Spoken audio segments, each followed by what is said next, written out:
हरे हरे हरे कृष्ण कृष्ण कृष्ण हरे हरे हरे राम राम राम हरे हरे। हरे कृष्ण कृष्ण कृष्ण हरे हरे हरे राम हरे राम राम राम हरे राम। हरे कृष्ण कृष्ण कृष्ण हरे हरे हरे राम राम राम हरे हरे। हरे कृष्ण कृष्ण कृष्ण हरे हरे हरे राम राम राम हरे हरे। हरे कृष्ण कृष्ण कृष्ण हरे हरे हरे राम राम राम हरे। हरे कृष्ण कृष्ण कृष्ण हरे हरे हरे राम राम राम हरे हरे। हरे कृष्ण कृष्ण कृष्ण हरे हरे हरे राम राम राम हरे हरे। हरे कृष्ण कृष्ण कृष्ण हरे हरे हरे राम राम राम हरे हरे। हरे कृष्ण कृष्ण कृष्ण हरे हरे हरे राम राम राम हरे हरे। हरे कृष्ण कृष्ण कृष्ण हरे हरे हरे राम राम राम हरे हरे। हरे कृष्ण कृष्ण कृष्ण हरे हरे हरे राम राम राम हरे हरे। हरे कृष्ण। हरे कृष्ण। प्रार्थना। नहीं है मेरा यह संसार, न है यह मेरे लिए, सभी हैं कृष्ण के, तभी तो प्यारे हैं वो सदा। मेरे तो है कृष्ण केवल, दूसरा न कोई, जैसा भी हूँ उन्हीं का हूँ, शरण में हूँ उनकी सदा। सुख दुख नहीं जग में, सिर्फ है परिस्थितियां, है सभी प्रसाद प्रभु की, लो लगे कृष्ण से सदा। सच्चिदानंद रूपाय विश्वोत्पत्त्यादि हेतवे तापत्रय विनाशाय श्रीकृष्णाय वयं नुमः। कृष्णे स्वधाम गोपते धर्म ज्ञानादिभिः सह कलो नश्च दशामेश पुराणार्को धुनोदित। वसुदेवसुतं देवं कंस चाणूरमर्दनम् देवकी परमानन्दम् कृष्णं वन्दे जगद्गुरुं श्रीकृष्णं वन्दे जगद्गुरुं। पंचरत्न दिव्य श्लोक। अजोऽपि सन्न्यव्यायात्मा भूतनामीश्वरोऽपि सन् प्रकृतिं स्वामधिष्ठाय सम्भवाम्यात्ममायया। यदा यदा हि धर्मस्य ग्लानिर्भवति भारत, अभ्युत्थानं धर्मस्य तदात्मानं सृजाम्यहम्। परित्राणाय साधूनां विनाशाय च दुष्कृताम् धर्म संस्थापनार्थाय संभवामि युगे युगे। जन्म कर्म च मे दिव्यमेवं यो वेत्ति तत्त्वतः त्यक्त्वा देहं पुनर्जन्म नैति मामोति सोऽर्जुन। वीतराग भय क्रोधा मन्मया मामुपाश्रिता बहवो ज्ञान तपसा पूता मद्भावमागता। वसुदेव सुतं देवं कंस चाणूरमर्दनम् चाणूरमर्दनम् देवकी देवकी परमानन्दम् परमानन्दम् कृष्णं कृष्णं वन्दे वन्दे जगद्गुरुं जगद्गुरुं श्रीकृष्णं। श्रीकृष्णं वन्दे जगद्गुरुं। हरे हरे कृष्ण हरे कृष्ण। सुबह सवेरे लेकर तेरा नाम प्रभु, करते हैं हम शुरू आज का काम प्रभु। हाँ सुबह सवेरे सवेरे लेकर तेरा लेकर नाम प्रभु, करते हैं हम शुरू आज का काम प्रभु। शुद्ध भाव से तेरा ध्यान लगाए हम, विद्या का वरदान तुम्हीं से पाए हम। तुम्हीं से है आगाज तुम्हीं अंजाम प्रभु, करते हैं हम शुरू आज का काम प्रभु। सुबह सवेरे लेकर तेरा नाम प्रभु, करते हैं हम शुरू आज का काम प्रभु। गुरुओं का सत्कार कभी ना भूले हम, इतना बने महान गगन को छू ले हम। तुम्हीं से है हर सुबह तुम्हीं से शाम प्रभु, करते हैं हम शुरू आज का काम प्रभु। सुबह सवेरे लेकर तेरा नाम प्रभु, करते हैं हम शुरू आज का काम प्रभु। हरे कृष्ण। वसुदेव सुतं देवं कंस चाणूरमर्दनम्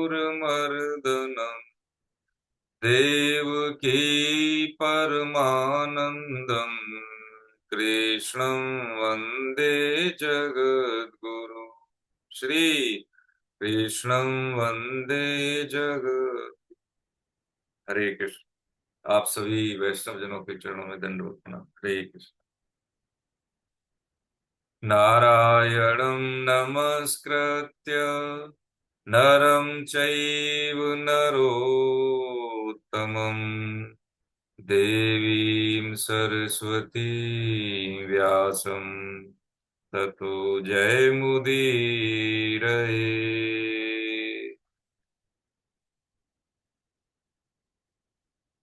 हरे कृष्ण।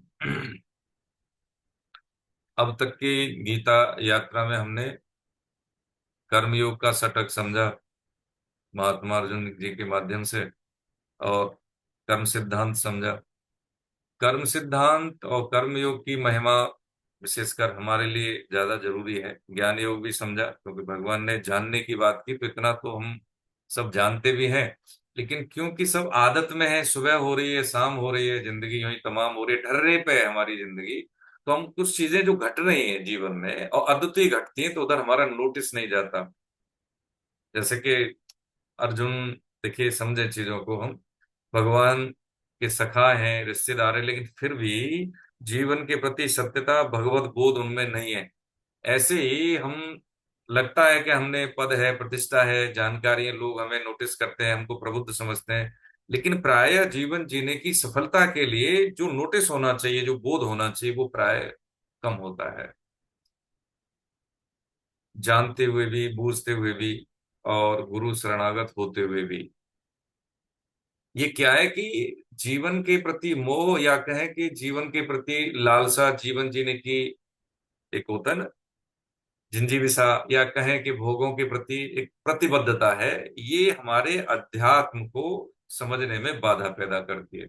इसलिए भगवान ने बताया कर्म सिद्धांत, कि हम सुख में सुखी हो जाते हैं, दुख में दुखी हो जाते हैं। अब तीसरी अवस्था के लिए जब हम इंतजार करते हैं तो ये मूल भूल है।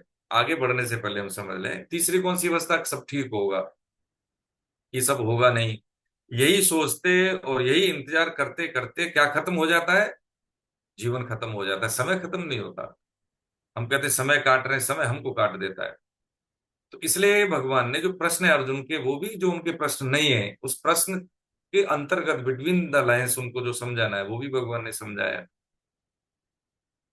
अब जब ये कह दिया 7वें अध्याय के 19वें श्लोक में कि मेरे अलावा किंचित अस्ति धनंजय, कुछ भी नहीं, सिर्फ मैं हूं। और 7वें अध्याय का जब जब उन्होंने समापन किया तो उन्होंने बोला कि ये जो है कर्म ब्रह्म है ना, ये सब क्या है, अधिभूत क्या है, अधिदैव क्या है, अधियज्ञ क्या है, जो इसको जान लेता है उसका फिर संसार में आवागमन नहीं होता। ठीक है, हालांकि सब चीजें बता दी भगवान ने, लेकिन अर्जुन का प्रश्न नहीं था, इसलिए उनको नोटिस में नहीं आया ये। इस अध्याय का नाम क्या है, अक्षर ब्रह्म योग। हम भक्ति योग का शतक ले रहे हैं, भक्ति योग के शतक में दूसरा अध्याय है। अक्षर ब्रह्म, अक्षर से मतलब और ब्रह्म से मतलब क्या है, परमात्मा से ही है, लेकिन इसका शाब्दिक अर्थ देखा जाए तो हम निर्गुण निराकारी समझते हैं। ठीक है, अक्षर और ब्रह्म ये दोनों को मिला के देखें तो इसमें भगवान का समग्र रूप, समग्र का मतलब है निर्गुण निराकार, है ना, एक है सगुण निराकार और सगुण साकार। ये जितने भी स्वरूप है भगवान के, सभी इसी में आ जाते हैं। ठीक है, तीनों स्वरूपों का ये वाचक है। अक्षर, अक्षर का मतलब जिसका चयन हो, ब्रह्म का मतलब परमात्मा से है, यानी एक ऐसी सत्ता जो सर्वव्यापी है, और वो उसका अक्षर यानी उसका कभी क्षय नहीं है। उसको, उसके साथ हमारा किसी भी रूप से, जैसे मान लीजिए सगुण रूप से हो जाए या निर्गुण रूप से हो जाए, किसी भी रूप से हो जाए, योग हो जाए, तो बस यही भगवान से योग व्यंजन है। इसलिए इस अध्याय का नाम अक्षर ब्रह्म योग। और देखिए इसी अध्याय में जो एक सार वाक्य है ना, जिसको महावाक्य की संज्ञा दी है गीता में, इसी अध्याय में है। इसमें हम क्या समझने वाले हैं, देखिए इसमें हम चार चीजों में हम विभाजित कर लें इस अध्याय को। एक तो क्या है, अंत काल में भगवत स्मरण की महिमा क्या है।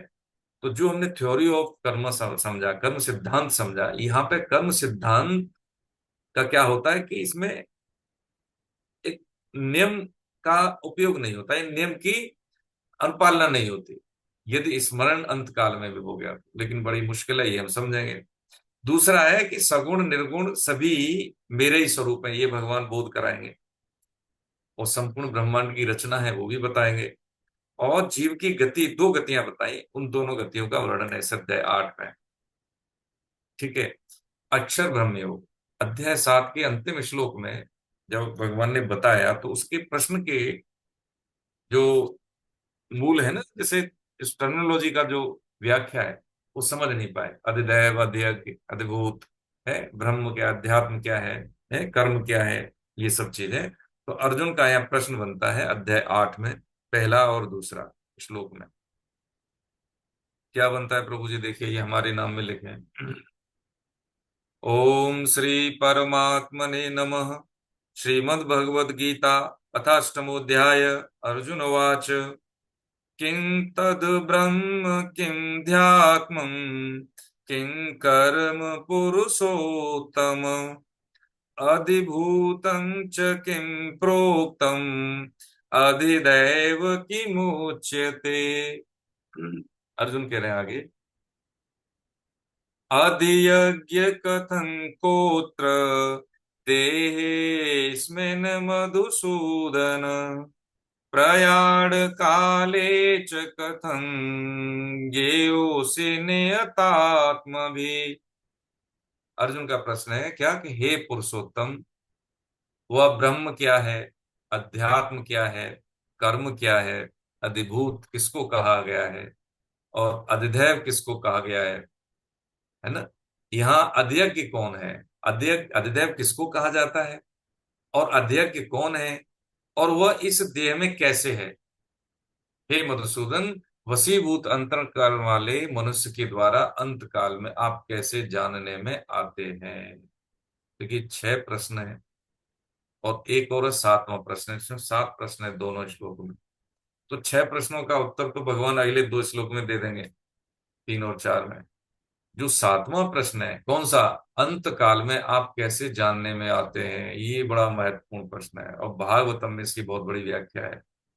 यही प्रश्न सुखदेव जी का, सुखदेव जी से रहा है परीक्षित जी का, है ना। तो ये जो प्रश्न है हमारा, अंत काल में आप कैसे जानने में आते हैं, इसको समझने के लिए भगवान ने विशद व्याख्या की है, बहुत सूक्ष्म व्याख्या की है और बहुत सरल भी है, अपनाने में बहुत सरल है। बाकी का हम देखें कि हमारा मताग्रह होता है किसी व्यक्तिगत देवता के प्रति, किसी व्यक्तिगत हम समझे मत के प्रति, कुछ भी कर्म कांड होते हैं उसके प्रति, और इतने जुड़ जाते हैं कि नहीं यही सही है, इसी से मुझे लाभ है।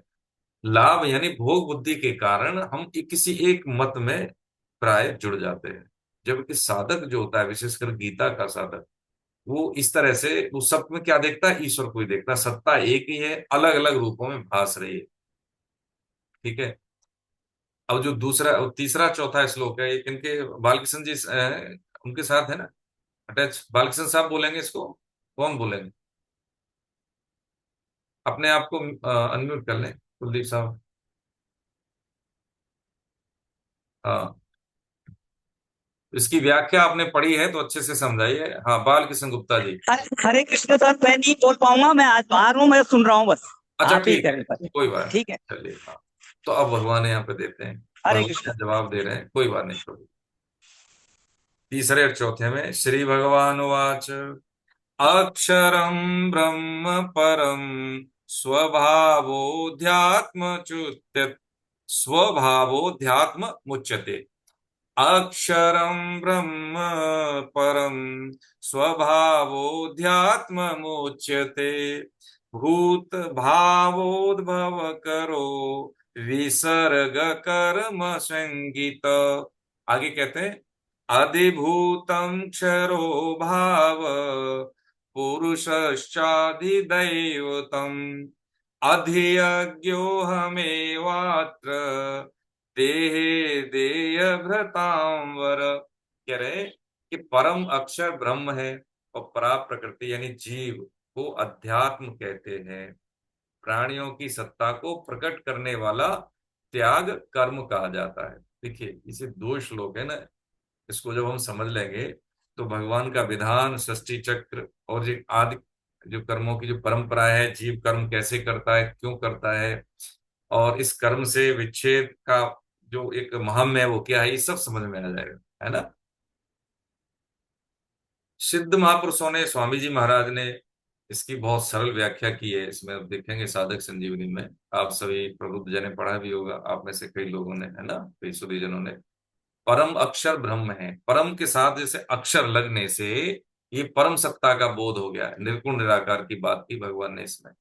परा प्रकृति का मतलब यहाँ पे क्या है, जीव। अध्यात्म का प्राय हम मतलब लगाते हैं कि जैसे आत्मा का अध्ययन करने वाला, है ना, यानी जो अध्यात्म विद्या के, यानी जिसमें आत्मा का अध्ययन किया जाए वो अध्यात्म विद्या है। यहाँ पे जो अध्यात्म का अर्थ क्या है कि जीव के होनेपन का, जैसे कहा ना परा प्रकृति, यानी जीव को अध्यात्म कहते हैं। अध्यात्म का मतलब है उसका स्वभाव से है, स्वयं स्वयं के होने से, जीव के होनेपन से है। ठीक है। प्राणियों की सत्ता को प्रकट करने वाला त्याग कर्म कहा जाता है। अब देखिए, इसको हम थोड़ा पीछे जाके समझते हैं। जब सृष्टि नहीं थी तो एक, जैसे अध्याय 3 में हमने थोड़ा सा समझा है, अब यहाँ पे हम समझते हैं कि सृष्टि का जो उद्भव कैसे होता है, यानी इसकी शुरुआत कैसे होती है। कि सृष्टि के आदि में, शुरू में पूरे ब्रह्मांड में शांति, यानी कोई भी हलचल नहीं होती, कुछ भी नहीं होता। सभी जीव सत्ता ब्रह्मा जी सहित किसमें, भगवान में विलीन होते हैं सब। अब सृष्टि के संचालन के लिए, एको हम बहुश्यामी, जीवों के कल्याण करने के लिए भगवान संकल्प से सृष्टि की रचना करते हैं। सृष्टि की संरचना में दो एलिमेंट होते हैं, एक तो सर्ग, एक विसर्ग। ठीक है। सर्ग विसर्ग का मतलब समझें, जैसे कि ब्रह्मा जी के द्वारा सबसे पहले ब्रह्मा जी की उत्पत्ति करते हैं भगवान, समझ रहे हैं हम आगे बढ़ने से पहले। ब्रह्मा जी अनंत जीवों की सृष्टि करते हैं, समस्त सृष्टि का संचालन ब्रह्मा जी फिर करते हैं। तो ब्रह्मा जी के द्वारा जो सृष्टि रची जाती है उसको कहते हैं सर्ग। विसर्ग का मतलब ये होता है कि ब्रह्मा जी से पहले की जो सृष्टि रचना होती है वो करते हैं भगवान, उसको कहते हैं विसर्ग। जैसे हमने समझा है पिछली क्लासों में कि मिट्टी की रचना कौन करता है, भगवान करते हैं। कुम्हार क्या करता है, मिट्टी से बर्तन बना देता है, बस यही ब्रह्मा जी का करता है। एक बात, प्राणियों की सत्ता एक ओम बहुश्यामी, मैं अनेक रूपों में हो जाऊं। प्राणियों की सत्ता को प्रकट करने वाला त्याग कर्म का है। कैसे समझे इसको, कर्म कैसे होते हैं, अपने आप में जड़ होते हैं। कर्म कोई फलजनक नहीं होता है, भगवान उस कर्म के अनुसार विधान बना दिया है, तो इसलिए हमें वो कर्म फलदायी होते हैं। जब जीव जिस भाव से भावित होकर अपने शरीर को पूरा करता है, तो जीव सूक्ष्म शरीर, सूक्ष्म और कारण शरीर, जब एक शरीर से दूसरे शरीर में जाता है तो उदान वायु के माध्यम से, जिसमें सूक्ष्म और कारण शरीर होता है। तो जैसे जैसे भाव से जीव शरीर छोड़ता है, वैसे वैसे भाव से ही भगवान जीवों को प्रकट करते हैं। सृष्टि के आदि में, शुरू में भगवान इसी सूत्र के आधार पर जीवों को शरीर प्रदान करते हैं। अब ये त्याग क्यों कहा गया, त्याग इसलिए कहा गया है कि जैसे किसी भी परंपरा को स्टेब्लिश करने के लिए हम उद्योग करें, अध्यवसाय करें, और फिर किसी को हम निस्वार्थ भाव से हैंड ओवर कर दें, उसको त्याग कहा जाता है। ऐसे ही भगवान ने सृष्टि की जो रचना जो की, मतलब जिस जिस भाव से जो जो शरीर जीवात्मा ने छोड़ा है, उसी उसी भाव से भावित होने वाले शरीर का संयोजन भगवान कराते हैं। इसमें भगवान का कोई हस्तक्षेप नहीं है। क्या है कि जीवों के कल्याण के लिए भगवान ने ये आदि कर्म किया। ये क्या है, आदि कर्म, सबसे पहला कर्म सृष्टि में यही है जो भगवान ने त्याग का है, जिसको कर्म की संज्ञा दी है। उसके बाद कर्म परंपरा चली। ठीक है। तो प्राणियों की सत्ता को प्रकट करने वाला, तो सत्ता को प्रकट तो भगवान करते हैं, लेकिन कैसे करते हैं, किस जीव को कौन सा शरीर मिले, हाँ, वो उस जीव की मति के अनुसार जो गति होती है उसी पर निर्धारित होता है। हे देहधारियों में श्रेष्ठ अर्जुन, क्षर भाव अर्थात नाशवान पदार्थ अधिभूत है, पुरुष अर्थात हिरण्यगर्भा ब्रह्म अधिदैव है। इस देह में अंतर्यामी रूप से मैं ही अधियज्ञ हूं, है ना। क्षर भाव यानी जो स्थूल रूप में जो दिख रहा है, परिवर्तनशील नाशवान, इसको क्या कहा है भगवान ने, अधिभूत। जो दिख रहा है सभी नाशवान है, परिवर्तनशील है। पुरुष अर्थात हिरण्य गर्भ ब्रह्मा अधिदैव है। अधिदैव का मतलब भगवान ने ब्रह्मा जी की रचना करी, ये क्या है, इसको अधिदैव की, ब्रह्मा जी सहित अन्य देवता अधिदैव में आते हैं, क्योंकि ये कल्याणकारक पुरुष है। ये पुरुष अर्थात कल्याणकारक। जीव दो तरह के हो गए, एक तो कल्याणकारक और एक कैसे, हम जैसे, है ना। तो हिरण्य गर्भानी अधिदेव किसको कहा भगवान ने, पुरुष का, इनको हिरण्य गर्भा कहा ब्रह्मा जी को। और इस देह में अंतर्यामी रूप से मैं ही, जैसे अध्याय 7 में बताया ना कि जीवनी शक्ति में हूं, तो अंतर्यामी रूप से इस देह में रहने वाला कौन है, मैं हूं। अब इसको स्वामी जी ने बड़े, जल चक्र हमने सबने पढ़ा है विज्ञान में, जल चक्र बड़ा, नाइट्रोजन चक्र, है ना, जल चक्र, कार्बन डाइऑक्साइड चक्र, ये सब पढ़े हैं हमने, है ना। 10वीं से पहले आ जाते हैं सब चीजें। जल चक्र को जब समझे कि अब देखेंगे साधक संजीवनी में भी यही उदाहरण दिया है भगवान ने कि जल आकाश में व्याप्त है। आकाश का जो भाव क्या है, शब्द है। ठीक है, उसकी तन्मात्रा शब्द है। अब इसमें क्या है, जल व्याप्त है, हमें दिख नहीं रहा। जब यही भाप बन के संघनित होता है कम तापमान पे, तो ये किसमें बदलता है, बादलों में बदलता है। ठीक है, ये जीव की संज्ञा दी भगवान ने इसको। और जब यही जल और संघनित होता है तो ये स्थूल बन जाता है, जिसको अद्भुत कहा गया है, ठोस, है ना। और जब ये बूंदों का रूप लेता है तो ये क्या है, ये बूंदों का रूप क्या है, ये बूंदों का रूप क्या हो गया, ये हो गए कर्म। जीव हो गया बादल, ये हो गए कर्म। तो ऐसे ही यहाँ पे हम समझने के लिए उदाहरण रूप समझें कि इस संसार में मुख्यतः मनुष्य जो शरीर मिला है मुक्ति के लिए मिला है, मुख्यतः मुक्ति के लिए। कभी चीजें ऐसी होती है हमारे समझ में नहीं आई, तो हमारे समझने से हमारी मुक्ति में बाधा नहीं होगी। देखिए यहाँ पे सावधानी से समझ लें कि बहुत सारा जो कई बार होता क्या है कि शास्त्रीय जो युक्तियां हैं, शास्त्रीय जो ज्ञान है, शास्त्रीय अवधारणाएं, जो कॉन्सेप्ट है जिसको हम कहते हैं, वो हमारे दिमाग में नहीं आती, समझ में नहीं आती है। म्यूचुअल अपोजिशन लगता है, कंट्राडिक्टरी लगती है, परस्पर विरोधाभास लगता है। लेकिन यदि उस विधान पर हम विश्वास कर लेते हैं तो ये विरोधाभास बाधा पैदा नहीं करता। क्योंकि संसार में हम जिसको नहीं जाने तब भी ये घट तो रहा ही है। हमारे जानने न जानने से इसके घटन में तो कोई परिवर्तन होगा नहीं, है ना। लेकिन जब इसको मान लेते हैं कि जैसे कोई प्रबुद्ध व्यक्ति तो कहते हैं, हमें समझा रहे हैं, जैसे मैं अजय साहब बता रहे हैं, मान लीजिए कि देखो जी ये सिद्धांत है वर्नियर कैलिपर्स का, ये ऐसे ऐसे है। अब उसकी सूक्ष्मता हमें पता नहीं है, लेकिन यदि जैसे इन्होंने हमें समझाया सर ने, उस हिसाब से हमने समझने की कोशिश की, उसके न्यूमेरिकल सॉल्व किए, तो धीरे धीरे क्या है कि उसकी सूक्ष्मताएं समझ में आने लगे। सृष्टि का जो सूक्ष्म रूप है स्थूल रूप से कई गुना ज्यादा है। पहली बात हम समझ लें, ये हमारे इस छोटे से दिमाग में आने वाला नहीं है। लेकिन भगवान ने इसको शाब्दिक संतुष्टि के लिए, तुष्टि के लिए अर्जुन को बताया, क्योंकि उनके प्रश्न है, इसलिए अपनी तरफ से सारी चीजें इसमें बता रहे हैं। अध्यात्म का मतलब यहाँ पे यही है कि जीव के होने पने का, मैं हूं। और हम इसको याद भी नहीं करते, लेकिन हमें भूलते भी नहीं हम, लेकिन हम हैं। एक बात और यहाँ पे हम समझें कि जैसे यहाँ पे भगवान ने एक सावधानी दी मनुष्य को, चेताया भी कि जब शरीर का जो देखा जाए एक यात्रा है शरीर की, एक उम्र के बाद दांत गिरना, बाल सफेद होना, कम दिखाई देना, क्षमताओं में कमी आना, इंद्रियों की शक्ति में कमी होना, ये क्या है, एक संकेत है कि हमारे पास ज्यादा समय नहीं है ना। हम मुख्य रूप से गीता इसलिए समझ रहे हैं कि जो हमारे गृहस्थी के कार्य, जो हमारी जिम्मेदारी है, सामाजिक है, पारिवारिक है, जो भी है, उसके साथ साथ हम एक बात नहीं भूलें, क्या, भगवत स्मरण। एक बात नहीं भूलें कि वो तो मेरा कल्याण, एक बात नहीं भूलें कि मेरे यहाँ पे मेरे को क्या करना है, सबको सुख देना है, सबकी सेवा करके बदले में कुछ नहीं चाहिए। ये तीन चार सूत्र है, सूत्र है कि नहीं।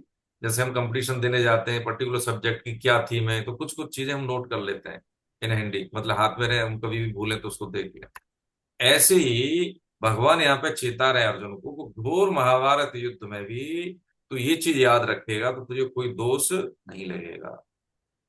ये अध्यज्ञ, अधिभूत, अधिदैव, ये परा प्रकृति, अक्षर ब्रह्म समझ में आए ना आए, लेकिन एक बात समझ में आ जाए, भगवान कहेंगे इसी अध्याय में आगे भी कि मेरा स्मरण, मेरे स्मरण से भी वही चीज प्राप्त होगी जो शायद ये सब जान लेने के बाद भी भ्रम नहीं हो। ये हम इसलिए क्योंकि हमारा मताग्रह बहुत होता है, जिसमें कि हमें ज्यादा आता है, ज्यादा आने से भी हम फंस इसलिए जाते हैं तो क्योंकि फिर हमारी परीक्षाएं बहुत होती हैं। अकिंचन भाव में हमें कुछ नहीं आता है, ऐसी चीजें होने से होता क्या है कि हमारी परीक्षाएं नहीं होती, होती हैं तो बहुत कम में निकल जाते हैं। ये बात बिल्कुल पक्की, सोले आने सच है प्रभु जी। और जो मताग्रह के साथ हम जीवन समझने की कोशिश करते हैं, विधान को समझने की कोशिश करते हैं, क्योंकि अगोचर है, तुम हो एक अगोचर, अवर्ण अनिर्वचनीय, अगोचर, उसको हम अपने मन बुद्धि से समझ भी नहीं सकते। भगवान कृपा पूर्वक इसको हमें समझा दें तो बात अलग है। भावार्थ में है आपके में, अच्छे से पढ़ लेना, क्योंकि इसमें से जो असाइनमेंट आएगा, जो एग्जाम होता है, ये शब्दावली है, आएगा जरूर इसमें से। ठीक है, इसमें कोई अगर डाउट हो तो हम सेशन के अंत में समझ लेंगे। तो भगवान ने यहाँ पे कितनी चीजें बताई, 6 का उत्तर दे दिया। ब्रह्म, पराशक्ति यानी अध्यात्म, ठीक है, प्रकटन, इसी को क्या है कि प्राणियों के प्रकटन को त्याग का है, इसी त्याग को कर्म का है, आदि कर्म कहा जाता है। आदि कर्म क्या है कि भगवान ने कर्म परंपरा जहां से डाली उसको आदि कर्म। कर्म परंपरा क्या है कि जैसे जो जीव जिस भाव से भावित होकर शरीर पूरा हुआ, उसका सृष्टि के विसर्ग काल में उन्होंने क्या किया, सर्ग किया ब्रह्मा जी ने, विसर्ग किया भगवान ने। तो ब्रह्मा जी के माध्यम से जो जो जैसे जैसे भाव से शरीर पूरा किया, वैसे वैसे शरीर उसको दे दिया। अद्भुत, अधिदैव, अध्यज्ञ हमने समझ लिया है। ठीक है, हरे कृष्ण। आगे बढ़े प्रभु जी। 5वां श्लोक, 5 6 7।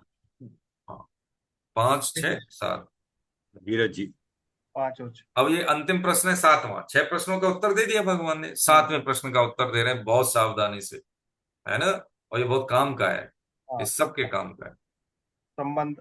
अब अर्जुन के अंतिम प्रश्न का उत्तर देते हैं। हम्म अंत काले च मामेव स्मरन् मुक्ता कलेवरम, हम्म यः प्रयाति स मद्भावम याति नास्त्रत्य संशय, हम्म यम यम वापि स्मरन् भावम हम्म त्यजत्यन्ते कलेवरम, तम तमेवेति कौन्तेय सदा तद्भाव भाविता।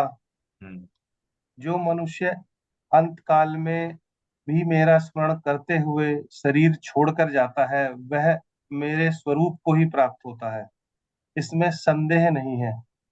हे कुंती पुत्र अर्जुन, मनुष्य अंत काल में जिस जिस भी भाव का स्मरण करते हुए शरीर छोड़ता है, वह उस अंतकाल के भाव से सदा भावित होता हुआ उसको ही प्राप्त होता है, अर्थात उस योनि में ही चला जाता है। हम्म। हरे कृष्ण प्रभु जी। हरे कृष्ण। हाँ, आप ही सही। समझाइए इसको। नहीं नहीं, क्या क्या समझते हैं आप, जो भी समझे, जैसा भी है हाँ हम उसको। जी, मैं थोड़ा सा समझा हूँ कि हम्म अंतकाल में जिस चीज का भी स्मरण मनुष्य करेगा, उसको हम्म उसी प्रकार का ही अगला जन्म मिलेगा। बट भगवान का स्मरण अंतकाल में आदमी जब ही कर सकता है जब वो अपने जीवन में रेगुलर भगवान का भजन कर रहा है, जो फॉलो कर रहा है, अच्छे कर्म कर रहा है। जब ही अंत समय में उसको वो चीजें स्मरण रहेंगी और फिर वो भगवान के अनुसार ही कार्य करेगा। तो ये थोड़ा सा समझ आया। देखिए, अंत काले च मामेव स्मरण मुक्त्वा कलेवरम, यानी इसमें क्या है कि जैसे हमने समझा है कि भाई हम साधन करेंगे तो हमारी शुद्धि होगी, भगवत प्राप्ति होगी, जीवन सफल होगा। बाकी संसार में तो सुख दुख सबको मिलते हैं, भगवान आए उनको भी मिले, लेकिन भगवान के जन्म और कर्म दिव्य होते हैं, हमारे नहीं। हाँ, हम जन्म तो दिव्य नहीं, कर्म जरूर दिव्य कर सकते हैं। तो कह रहे हैं जो मनुष्य अंत काल में भी, मैं भी का मतलब है यदि पूरे जीवन भर कुछ नहीं किया हो तो अंत काल में भी स्मरण करते हुए शरीर छोड़ जाता है, तो मेरे स्वरूप को ही प्राप्त होता है, इसमें संदेह नहीं है। क्या कहा भगवान ने, नास्तित्व संशय। दिख रहा है पिक्चर में, एक मनुष्य पड़ा हुआ है और उसका अंतिम समय है, तो उसको किसी भी रूप में यदि भगवान की स्मृति आ गई तो भगवान के पास भगवत स्वरूप ही होते हैं, भगवान का ही स्वरूप होता है उनका। उन्होंने देखिए रोका है ना। हाँ, किनको रोक रहे हैं, हाँ, यमदूतों को रोक रहे हैं। अब देखिए, समझे कि जब हम कभी विपत्ति में होते हैं, ईश्वर न करे ऐसा हो, लेकिन जब वास्तव में हमें कुछ ऐसा अवसर मिलता है, मतलब दुर्भाग्यवश, कि हमारे सारे प्रयास सफल हो जाते हैं, वो कुछ सूझता नहीं, तो सबसे पहले हम किसको याद करते हैं, संबंधों को, संबंधियों को, जानने वालों को, पद के अनुसार जो हमारी कुछ संभावनाएं, क्षमताएं, उसको, भगवान को याद नहीं करते। बस यही है कि सारी जिंदगी जो हम प्रपंच करते हैं वही आता है, अंतिम समय में नाम आना बहुत बहुत बड़ी विरली चीज है। वो मेरे स्वरूप भी प्राप्त होता है, इसमें संदेह नहीं। लेकिन ऐसा होता नहीं है, नहीं होता है। जैसे हम खाली बैठे हैं, हमने एक दो बार निवेदन भी किया है कि जब हम शादी ब्याह करने के लिए जाते हैं तो किस व्यक्ति का, बच्ची का, बच्चे का, बेटे का या बेटी का स्वभाव कैसा है, तो बड़े बुजुर्ग पूछते हैं। ठीक है, ये पुराने लोग बैठे हैं, देखो मैडम, माता जी, रंजना जी पूछते हैं कि बेटी तू कुछ खाली होती तो तुम क्या करती हो, पूछते हैं ना ऐसे। या तुम बेटा खाली होते तो क्या करते, तुम्हारी हॉबी क्या है। उससे ये पता लगता है कि उसका व्यक्तित्व कैसा है, वो क्या सोचता है, उसका चिंतन का स्तर क्या है। तो वो चिंतन के कारण ही व्यक्ति की गति होती है। तो हमारे यहाँ क्या कहा जाता है कि जिसका शरीर पूरा होने वाला है तो उसका कोई संबंधी, है ना, यदि नाम या दिलवा दे, स्मरण करवा दे कुछ चित्र के माध्यम से, क्योंकि उसकी इंद्रियां तो काम नहीं करती, लेकिन बोध हो जाए तो उसकी मुक्ति हो गई। पूरे जीवन भर जो साधन करता है, साधन परायण व्यक्ति है, वैसी स्थिति होगी उसकी। यहाँ पे थ्योरी ऑफ कर्म फेल है। आगे कहते हैं यम यम वाप स्मरण भाव, यानी हे कुंती पुत्र अर्जुन, मनुष्य अंत काल में जिस जिस भाव, यम यम वाप भाव का स्मरण करते हुए शरीर छोड़ता है, वह उस अंत काल के भाव से सदा भावित होता हुआ उस उसको ही प्राप्त होता है, उस योनि में ही चला जाता है। जैसे मान लीजिए अभी कनकवाल साहब है, ठीक है, खैर साहब ठीक है, बहुत सुंदर है, इनका जो फेस बढ़िया है। लेकिन क्या हुआ, किसी ने जब, है ना, कैमरा से फोटो खींचा, तो इन्होंने क्या किया कि अपनी आंख रगड़ना शुरू कर दिया या कुछ मुखा कर दिया, जमाई आ गई, और इतनी देर में फोटो खींच लिया। फोटो में तो जो जैसा भाव था, जैसी जिनकी जो मुखाकृति थी, वैसी इसमें कैद हो गई। लेकिन वास्तव में ये ऐसे है नहीं। ऐसे ही क्या है कि जो अंत काल क्या है, अंत काल जैसे एक शरीर से दूसरे शरीर में जाने के लिए जब जीवात्मा का जो समय होता है, तैयार होती है, उस समय के भाव कैसे हैं। यदि भगवत स्मरण है तो भगवत स्वरूप यानी भगवान को प्राप्त होगा। यदि कोई भोग बुद्धि है या कोई स्मरण जैसे नाती पोते का है, तो पक्की बात है वो जीव उसी घर में वापस आएगा। अब ये जरूरी नहीं है कि कौन से शरीर से आएगा, कुत्ते बिल्ली, है ना, जो भी घर में एनिमल होते हैं उस रूप में आए या मनुष्य शरीर में आना, ये तो भगवान के विधान पर निर्भर है।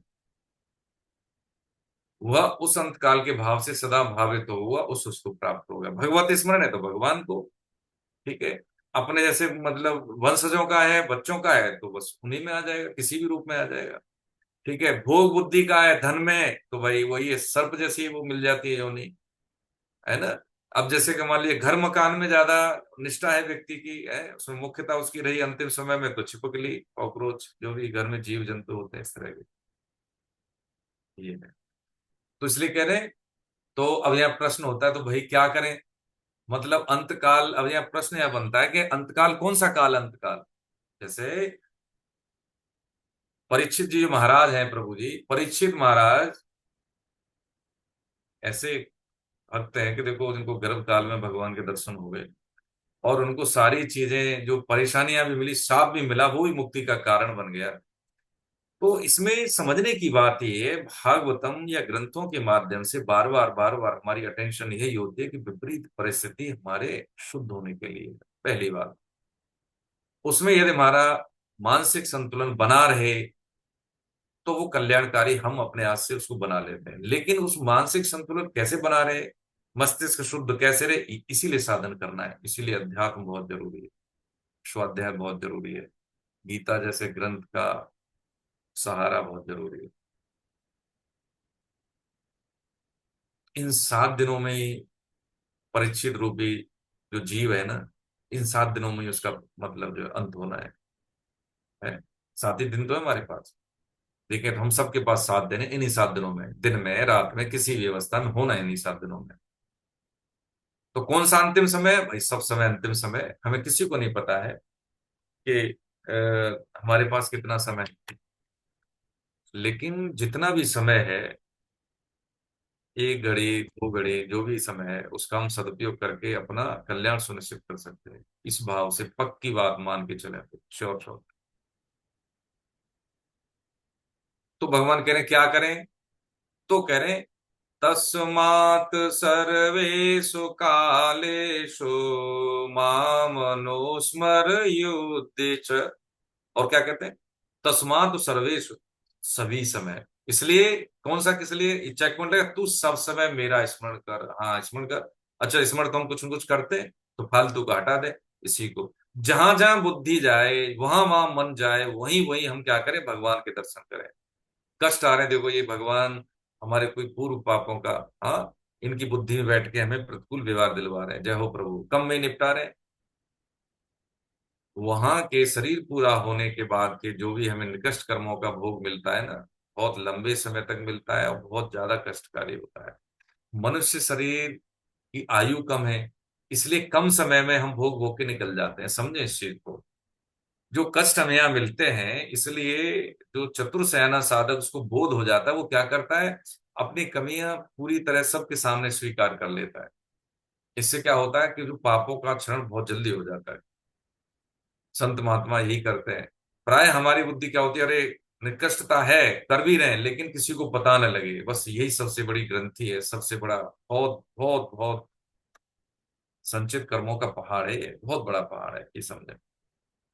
इसको नष्ट करने का एक ही तरीका है कि इसमें आग लगा दें। सन्मुख हो जीव हो जाए, जन्म को क्या आग लगा दे, भगवान के सम्मुख हो जाए बस। ये हम ये हमें यही कर सकते हैं, और हम कुछ नहीं कर सकते। इसलिए सब समय मेरा स्मरण कर और कर्तव्य कर्म कर। युद्ध का मतलब क्या है, कर्तव्य कर्म। ये युद्ध हमारा हमसे ही है। हम चाहते कुछ है, करते कुछ है, देखते कुछ है। हम चाह कर भी नहीं कर पाते। देखो कितने हम इंद्रियों और मन की ही गुलामी को हमने स्वतंत्रता समझ लिया। हम चाह कर भी नहीं करते। रजिस्ट्रेशन करा लिया, हाँ करा दिया, गीता पढ़ेंगे, हाँ पढ़ेंगे, स्वाध्याय करेंगे, हाँ करेंगे, लेकिन नहीं करते हैं। ये क्या है, ये युद्ध लड़ना है किससे, संयम एक युद्ध है जो अपने ही विरुद्ध है।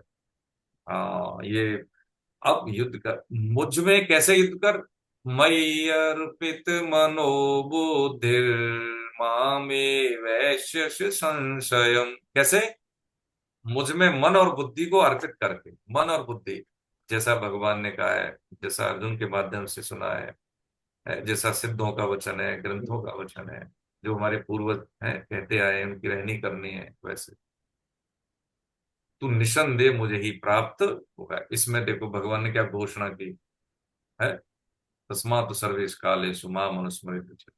और मयि अर्पित मनोबुद्धि, यानी जो हमारा मन है, वो बुद्धि है, वो कहाँ जाता है, संसार में जाता है, भोगों में जाता है, नाम बड़ाई में जाता है, 8 तरह के भोग है उन्हीं में जाता है। बस वहां से हटा के तू सिर्फ एक में लगा दे।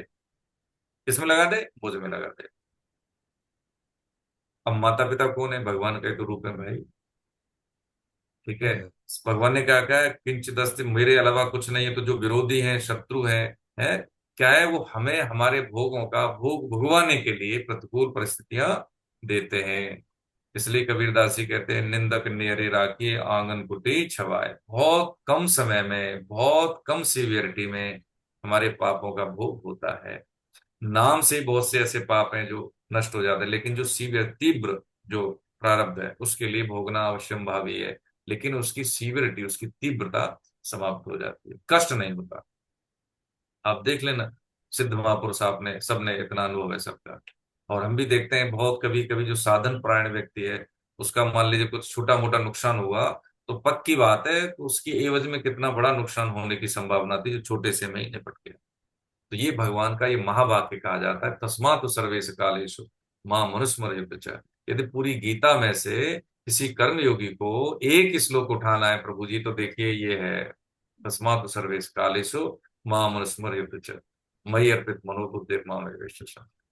एक बार देखो, बिल गेट्स था ना, उससे किसी जर्नलिस्ट ने पूछा कि आपकी जो धन संपत्ति इतनी है विश्व में, इसका राज क्या है, कैसे कमाई आप।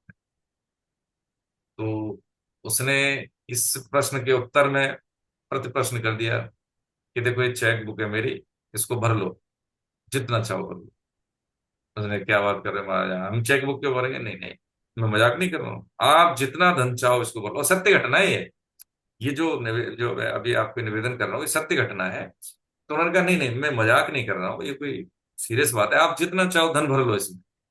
फिर वो कह रहे, नहीं नहीं, आप गलत समझ रहे हैं, हमने ये तो ये प्रश्न किया है, हमें कोई लेने के लिए, तो आप, नहीं नहीं। तो उन्होंने कहा, मेरा धनवान होने का, मेरे पास अधिकतम संपत्ति क्यों है, उसका कारण ही यही है कि मैं अवसर को नहीं छोड़ता। अवसर को नहीं छोड़ता। यदि मैं आपकी जगह होता तो मैं भर लेता चेक। से ये बोला बिल गेट्स साहब ने, कि यदि कोई मेरे से ऐसे कहता कि चेक ले लो भर लो, तो यहाँ पे हम इस भौतिक से अध्यात्म को समझ रहे हैं कि मनुष्य जीवन मिलने के बाद भी हम क्या करते हैं, छोटी छोटी चीजों में, छोटी छोटी मान बढ़ाई, धन प्रतिष्ठा, नौकरी, बच्चे, ये सब सुविधाएं, ये सब इसी में अटके रहते हैं। यात्रा में जब अटके रहते हैं कि हम यहाँ जाएंगे, ये सुख भोगेंगे, ये देखेंगे, हम यहाँ सेटल होंगे, हम वहां सेटल होंगे, हम ऐसे सेटल होंगे, विदेश में सेटल होंगे, हमारा ये, यानी इसको हमने क्या मान लिया है, इसको हमने मान लिया है कि ये हमारा जीवन सफल है। ये मान्यता गलत हो गई। जो मान्यता गलत हो गई, तो मान्यता को मानकर जो हम व्यवहार करते हैं, जो फलन होते हैं, उसको वो फिर सही कैसे हो जाएगा? वो नहीं, वो गलती हो गई ना। विधान के प्रति हमने गलती कर दी। भाई जी महाराज, परम श्रद्धेय भाई जी महाराज, सब जानते हैं, हनुमान प्रसाद जी पोद्दार साहब सब, वो कोई अगर नाम बड़ाई करता था, अंदर से बड़े कष्ट में रहते थे कि प्रभु कहाँ से पता कौन सी गलती हो गई। और जब प्रतिकूल परिस्थिति आती थी तो वो सोचते थे भगवान मेरे साथ रहते हैं, तो अगर कुछ मेरे को प्रतिकूलता है, कुछ कष्ट है, तो भगवान की बड़ी कृपा है। अब यहाँ पे हम ये समझ लें कि यदि कोई व्यक्ति, हम सहनशीलता की बात करें और हम बात करें कि प्रतिकूलता की बात करें, तो अनुकूलता प्रतिकूलता दोनों आएंगे, ये शरीर का स्वभाव है, इसी को भाग्य हमने समझा थ्योरी ऑफ कर्मा में। लेकिन क्या करें, दोनों का हम भोग न करके उपयोग कर दें। भोग न करके क्या करें, उपयोग करते हैं। सुख में ठीक है, हमारे पास अनुकूलता है तो मैक्सिमम जितना हो सकता है अपने संबंधितों की सेवा कर दें, समाज के प्रति जो दायित्व बोध है उसको निर्वहन कर दें। दुख है तो भगवान को भूले नहीं, सुख में भूले नहीं, दुख में भूले नहीं। पक्की बात है कि भगवान जैसे बेटा कष्ट में हो, है ना, अग्निहोत्री साहब है, ईश्वर न करे, जैसे कोई इनका बच्चा है, छोटा बच्चा है या बड़ा बच्चा है, कष्ट में होता है, तो इनकी अटेंशन रहती है। वैसे सुबह जा रहा है स्कूल, शाम को आ रहा है, कितने बजे आ रहा है, कोई लेना देना, बच्चा है अपना, पढ़ रहा है, लिख रहा है, घूम रहा है, कोई बात नहीं। लेकिन जब कष्ट में होता है तो देखते हैं, अरे स्कूल गया, अच्छा तुमने कुछ खाना खाया, अटेंशन हो जाती है। ऐसे ही जब हमें कष्ट होता है तो भगवान की निगरानी में रहते हैं प्रभु जी। कोई उस कष्ट की तीव्रता को वहां पे या जांचे या तदनुकूल व्यवहार करे, हमें सिंपैथी दे न दे, लेकिन भगवान की सिंपैथी हमेशा रहती है, क्योंकि वो केवल क्या है, मंगल भवन है। अमंगल स्वभाव में उनके में है ही नहीं।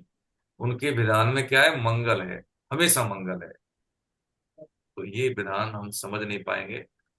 बस इतना हम जान लें कि जो स्थिति है, वो ये स्थिति हमारे लिए मूल्यवान है, उसी स्थिति से ही हमें निकलना है।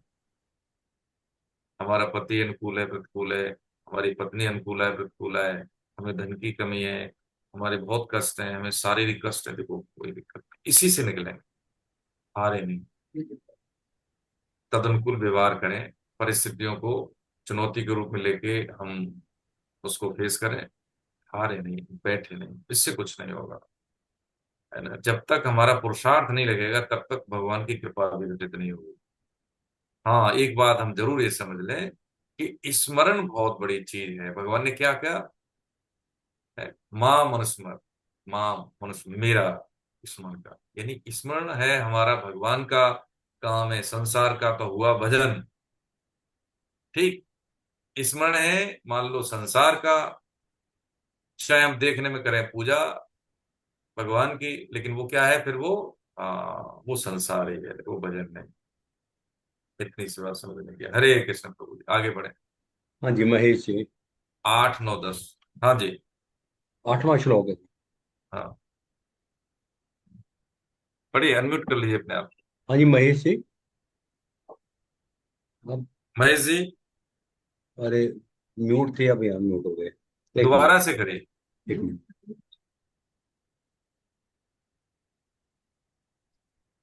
हाँ कोई जी। बात हाँ जी, नहीं। अनम्यूट कर लीजिए। नहीं तो माता जी। हरे हाँ हरे जी कृष्णा। हाँ, म- पढ़िए पढ़िए। महेश जी पढ़ रहे हैं। हाँ, अभ्यास योग युक्तेन चेतसा नान्य गामिना हम्म परम पुरुषम दिव्यम याति पार्थान चिंतनयान। हम्म हम्म हे प्रथानंदन, अभ्यास योग से युक्त और अन्य का चिंतन न करने वाले चित्त से परम दिव्य पुरुष का चिंतन करना हुआ शरीर छोड़ने वाला मनुष्य उसी को प्राप्त हो जाता है जो सर्वज्ञ कभिम अनादि पुराणम सब पर शासन करने वाला अनुसार हम्म तारम सुख से अत्यंत सुख अक्षोणीय यासन सबको धारण पोषण करने वाला, सर्वस्व धाताराम, हम्म अज्ञान से अत्यंत परे, तत्सम परस तथा सूर्य की तरह प्रकाश स्वरूप अर्थात ज्ञान स्वरूप ऐसे अचिंतन स्वरूप का चिंतन करता है। यह भक्ति युक्त मनुष्य अंत समय में अचल मन से और योग बल के द्वारा भक्ति के मध्य में प्राणों की अच्छी तरह से प्रविष्टि करके शरीर छोड़ने पर उस परम दिव्य पुरुष को ही प्राप्त होता है। जी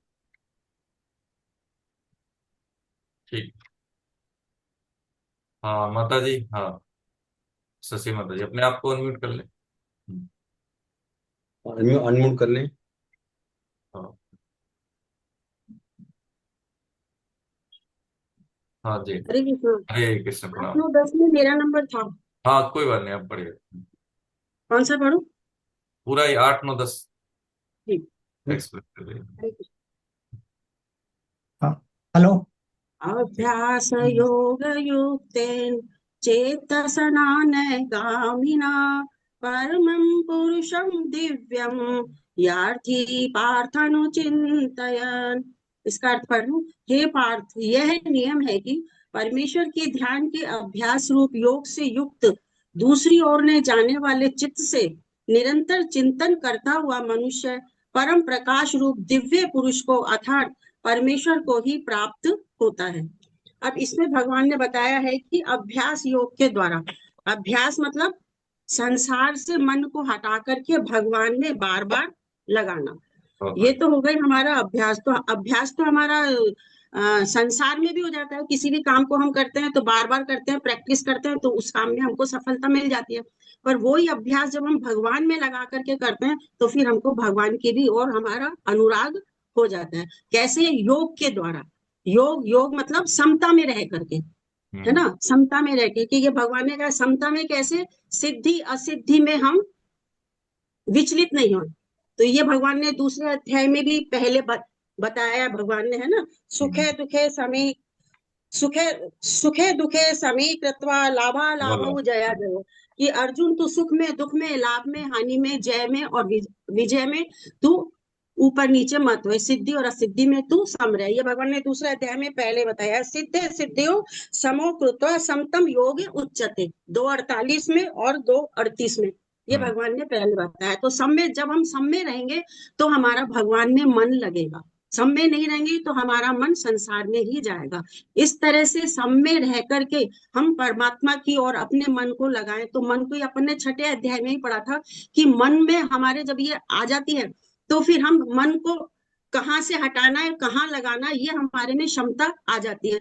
तो हम मन को संसार से चारों ओर से हटा करके और हम भगवान में लगा ले। अपने अक्षर सूत्र और आत्यंतिक सुख में अपन ने 6ठे अध्याय में ये पढ़ा भी था, है ना। चारों तरफ से मन को तो हटा लिया और उसको एकाग्र कर लिया और मन को भगवान में लगा लिया। तो इस तरह से भगवान कह रहे हैं फिर कहाँ लगता है हमारा ये मन? सगुण निराकार में। तो सगुण क्या है? भगवान का व्यक्त रूप तो सगुण है और भगवान का अव्यक्त रूप निराकार है ना। तो भगवान गुणों से युक्त है तो सगुण है और गुणों से रहित है तो निर्गुण है। गुणों से रहित का मतलब ये नहीं कि भगवान में कोई गुण नहीं है, गुण है, पर भगवान उन गुणों में लिप्त नहीं है, गुणों से परे हैं। तो इस तरह से सगुण निराकार में परम पुरुषम दिव्यम, हमारा मन सगुण निराकार में लग जाता है तो फिर हम परम पुरुष को प्राप्त करने की कोशिश भी करते हैं और वो हमारा हो भी जाता है। ये भगवान ने 8वें अध्याय में बताया, है ना। अब 9वां पढ़ते हैं। कविम पुराण मनुषासितारम अणोरणीयाम समनो स्मरेद्य सर्वस्य धातार्मचिन्त रूपम आदित्य वर्णम तम से परस्तात्।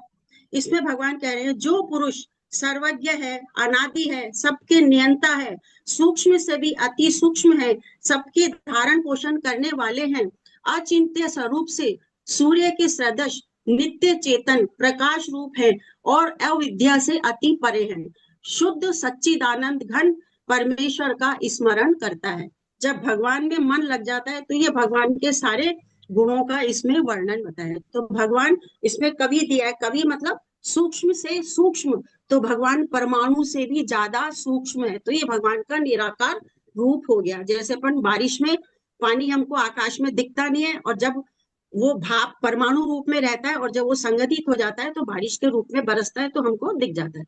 तो भगवान सगुण भी है, भगवान निर्गुण भी है, भगवान साकार भी है, भगवान निराकार भी है। तो कवि पुराण मतलब भगवान सूक्ष्म से सूक्ष्म है।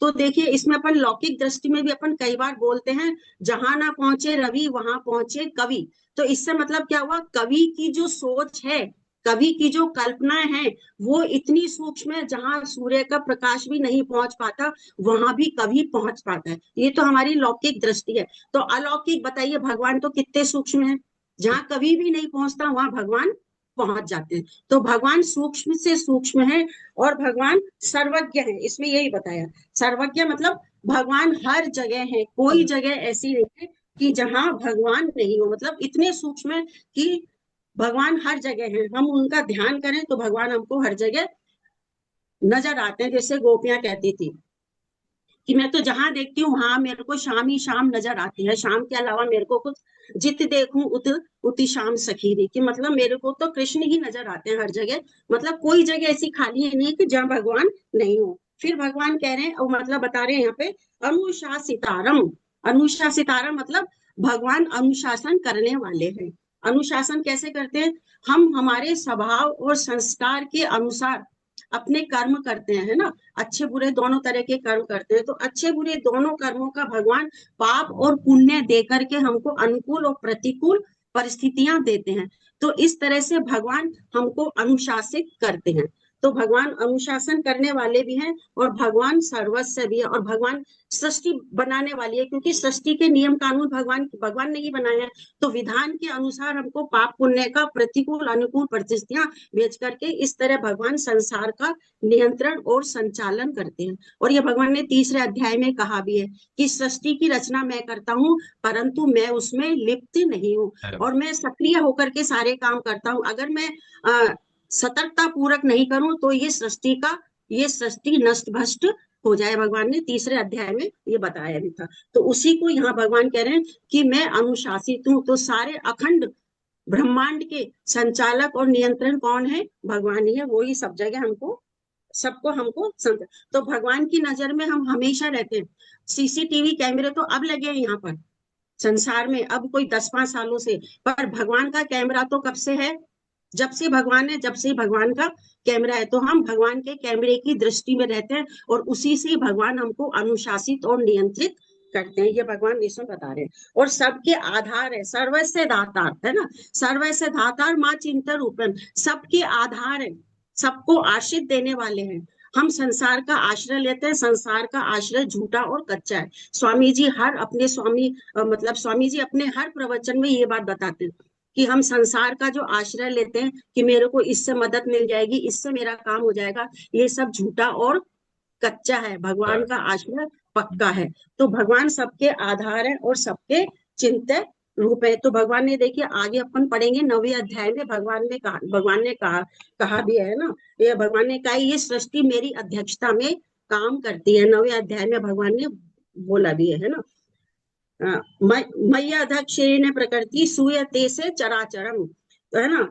हेतु नानेन कौन्तेय जगत विपरिवर्तिते। ये सृष्टि मेरी अध्यक्षता में काम करती है। तो भगवान सबके आधार हुए नहीं हुए, सबके संचालक हुए ही नहीं हुए, है ना। और यही भगवान ने आगे भी 9वें अध्याय में भी यही बोला, मय्याध्यक्ष। फिर सबके प्रकाशक है भगवान, सबके प्रकाशक है। मतलब जहां सूर्य चंद्रमा भी भगवान जो चमक रहे हैं, जो उनकी चमक है वो भगवान के प्रकाश से ही है। भगवान के धाम से ही सूर्य चंद्रमा में प्रकाश आ रहा है। सूर्य चंद्रमा भगवान को नहीं प्रकाशित कर सकते। ये भगवान ने 15वें अध्याय में भगवान ने बोला भी है, न तद भासते सूर्यो न शशांको न पावक, यत्ते गत्वा न निवर्तन्ते तदे धाम परमं भवे, है ना। यदा दित्यं गतं तेजो जगत भासतेऽखिलं, यच्च चंद्रमसि यच्चाग्नो तत्तेजो विधिमामकं। मतलब सूर्य चंद्रमा भी उसको नहीं प्रकाशित कर सकते। तो सबके प्रकाशक भगवान ही है। और हम जो भी काम करते हैं, हम जो भी प्रेरणा करती है, अपने मन बुद्धि से करते हैं। तो भगवान मन बुद्धि से भी परे हैं, क्योंकि भगवान का प्रकाश हमारे अहम में आता है, अहम से बुद्धि में, बुद्धि से मन में, मन से फिर इंद्रियों में, और इंद्रियों से फिर विषयों में। तो हमको जो भी काम करने की प्रेरणा मिलती है भगवान के प्रकाश से ही मिलती है, भगवान ही हमको प्रेरित करते हैं। तो सबको प्रकाश देने वाले भी भगवान है। तो यही भगवान इसमें कह रहे हैं, सबका आधार, सबका प्रकाशक, सब मैं ही हूँ, सबका आधार मैं ही हूँ, सबको चिंता, सबका अच्छा, फिर भगवान इसमें यह भी बता रहे हैं कि वो चिंता करने, मतलब हम अपनी मन बुद्धि से भगवान को नहीं पा सकते, क्योंकि मन बुद्धि से भगवान परे परे है। भगवान की कृपा से ही हम भगवान को पा सकते हैं। और ये भगवान ने दूसरे अध्याय में भी बोला है, अव्यक्तोऽहम् अचिन्तोऽयम् अविकारोऽयम् मोच्यते।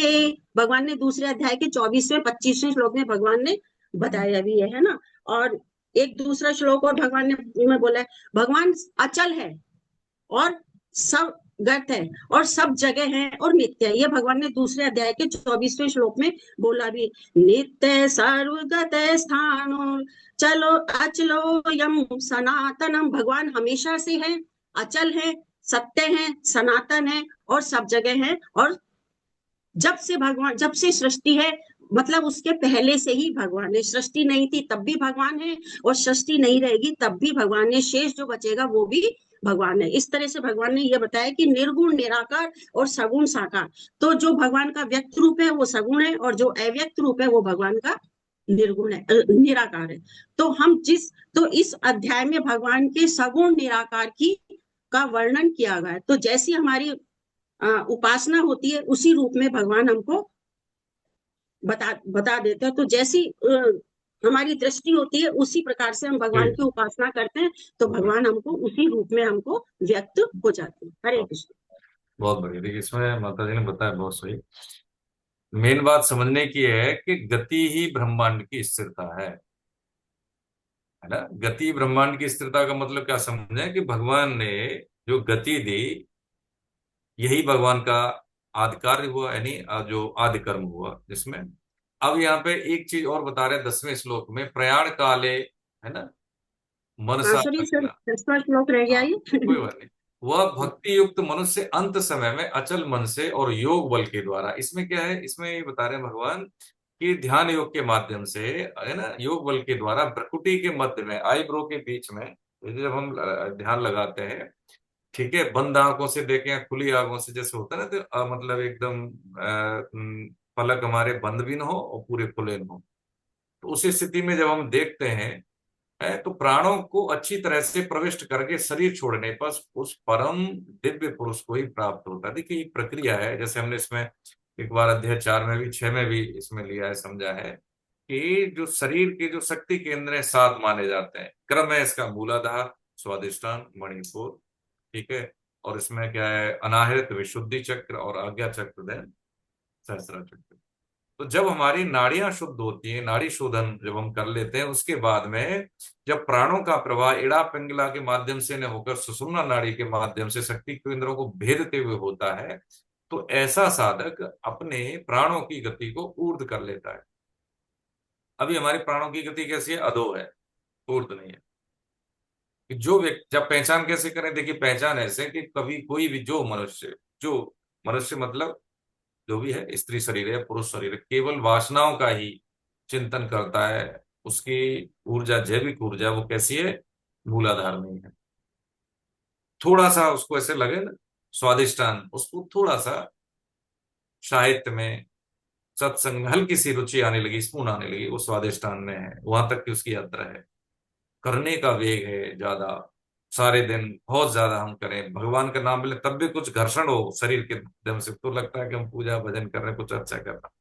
मणिपुर जैसे ही अनाहृदय, हृदय चक्र की ओर जब हम आते हैं, तब उसकी घटना है, हाँ, थोड़ी सी क्या कि वो जो एक क्षेत्र है उसमें उसकी एंट्री हो जाती है, चीजों को समझता है ना, स्थिर गतिशीलता में स्थिरता का अनुभव होने लगता है।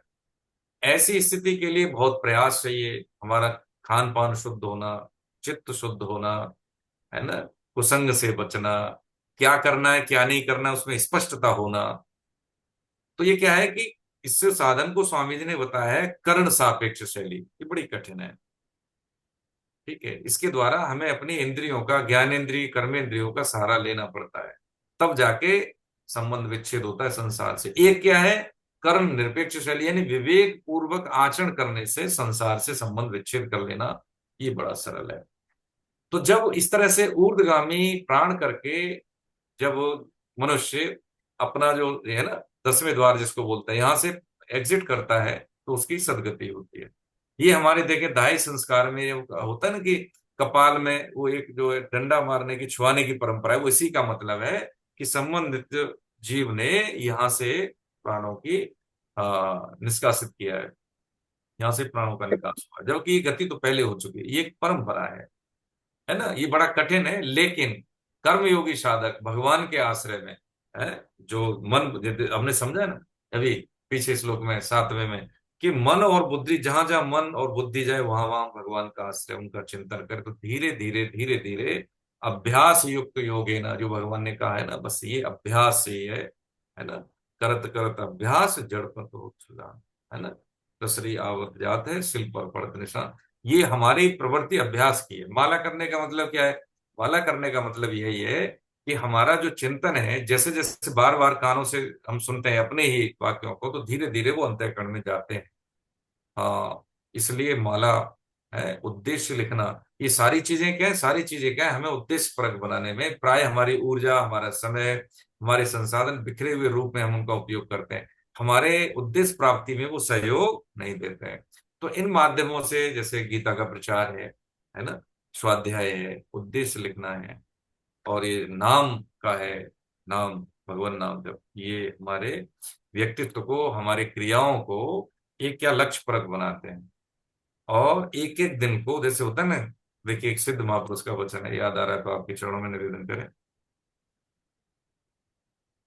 उन्होंने कहा कि 50 दिन ले लीजिए आप, 50 दिन में आप एक टारगेट फिक्स कर लिए, आज मुझे क्या करना है, मेरी क्षमता के अनुसार, जो मेरी रुचि के अनुसार, यथा सामर्थ्य के अनुसार, और उसको करें। सोने से पहले उस टारगेट को खत्म करने की कोशिश करें, ठीक है, और भगवान को अर्पित करते जाएं। इस तरह से 50 दिन की आदत बना ले। जैसे होता है ना, अनुष्ठान करते हैं, 3 3 महीने के लिए चले जाते हैं, हम 3 महीने की बात नहीं कह रहे, उन्होंने कहा हम 50 दिन की बात कह रहे हैं। एक अनुष्ठान ले लें आज से, कि मेरा इस दिन से ये व्रत शुरू। व्रत का मतलब है कि मतलब उस कार्य सिद्धि के लिए निरंतर प्रयास। हाँ, ये अब उसको संपादन करने से पहले देखें कि हमारा ये जो टारगेट था पूरा हुआ है कि नहीं। तो धीरे धीरे धीरे धीरे धीरे धीरे हमारी स्थिति ऐसी बनेगी कि 50 दिन बाद हम वो नहीं होंगे जो हम पहले थे। बहुत अंतर मिलेगा व्यक्तित्व में, कृतित्व में, और जो भोगने का भोग तत्व, तीनों चीजों में मतलब एक फर्क आ जाएगा। जैसे भगवान कहते हैं निर्लिप्त भाव से, कोई घोर कर्म करते हुए कैसे निर्लिप्त रह सकता है, ये हमें पता लगेगा। अभी नहीं आएगा समझ में, शब्द आ जाएंगे यहाँ से कंठ में, लेकिन जब व्यवहार में कोई बुरा कहे, भला कहे, कोई गाली दे, उसके लिए भी है भगवान आपका भला करे निकलने लगे, तो समझे कि कुछ चीजें हमने संत महात्मा की कृपा से, गुरुजनों की कृपा से कुछ चीजें अनुभव में आने लगी हैं। लेकिन समझदारी की बात है, हम गृहस्थ हैं, तो जो व्यवहार में यथा योगी करना चाहिए, बार बार बार बार। इसलिए हमारे ग्रंथों में हमारे जितने भी बड़े बुजुर्ग हैं, अभी हम शरीर में, हम ग्रस्त में हैं, और हमारी परंपरा का हम पे क्या है, एक उत्तरदायित्व है। तो शास्त्र और शस्त्र दोनों, हम चुकी हुई अवस्था वाले नहीं है, ये बात हम समझ लें। हाँ, ये ध्यान में रहे कि हम फंक्शन में हैं। फंक्शन का मतलब क्या है, सारी विधाओं के साथ समाज में परफॉर्म करना। तो ये भगवान ने ये चीजें बताई, एक तो ये बता दिया, अभ्यास की बात बताई, फिर इसमें ये भी बताया कि भाई ज्ञान योग का साधक जो है, अभ्यास योग मतलब ध्यान योग के माध्यम से जब वो अपने प्राणों की इस तरह से मुक्ति करता है, यानी एग्जिट करता है ऐसे ध्यान प्रक्रिया से, तो उसको भी दिव्य पुरुष को ही प्राप्त होता है। हरे कृष्ण। आगे बढ़े प्रभु जी, 11वां श्लोक। हाँ, कौन है सर? 11वां श्लोक पढ़ेंगे, ललित सारस्वत जी, ललित जी। हरे कृष्ण प्रभु जी। जी अनम्यूट करें। हाँ, नारायण जी हैं। एक मिनट ललित जी को दोबारा। 11 से 13 है ललित जी, उसके बाद ललित जी अनम्यूट करें। है ना ललित जी? हाँ जी हैं। अरे प्रभु जी, हाँ शुरू कीजिए। नहीं, ललित कुमारी और ललित श्रीवास्तव नीचे हैं। ललित जी अनम्यूट करें। दो ललित जी हैं। हाँ जी, हरे कृष्ण, हरे कृष्ण हरे जी। कृष्ण प्रभु जी। करेक्ट। तो मैं 11 12 जो भी है। 11 12 13 ललित सारस्वत जी। हाँ मुकेश जी, हरे कृष्ण प्रभु जी, दर्शन हो रहे हैं आपके। हाँ हाँ ललित जी। आवाज आ रही है सर? हाँ बिल्कुल आ रही है, बोलिए। संबंध। अब निर्गुण निराकार स्वरूप के चिंतन से नित्यात्मा मनुष्य श्री कृष्ण को कैसे प्राप्त करता है, इसका वर्णन है 11 12 13 श्लोक में। हम्म। तो यदक्षरम वेद विदो वदन्ति विश्वन्ति यद यत्यो वीतरागा यदक्षन्तो ब्रह्मचर्य चरन्ति हम्म। तत्वे पदम संग्रहेण प्रवक्ष्ये सर्वद्वाराणि समया मनोहरि निरुद्ध च मूर्धन्यधात्यमन प्राणामास्थितो योगधारणम् आमित्यकाक्षरं ब्रह्म विहारन् मामनुस्मरन् या प्रयति तुजन्देहं स याति परमागतिम्। हरे कृष्ण। वेद वेता थोड़ा सा लोग जिस। ललित जी थोड़ा सा प्रयास हाँ किया जी। कीजिए, आ जाएगी। ठीक है। भू ठीक है सर, ठीक। मूर्धन्याधायात्मन प्राणम आस्थितो योग धारणम अमित्येकाक्षरम ब्रह्म व्याहरन माम अनुस्मरन।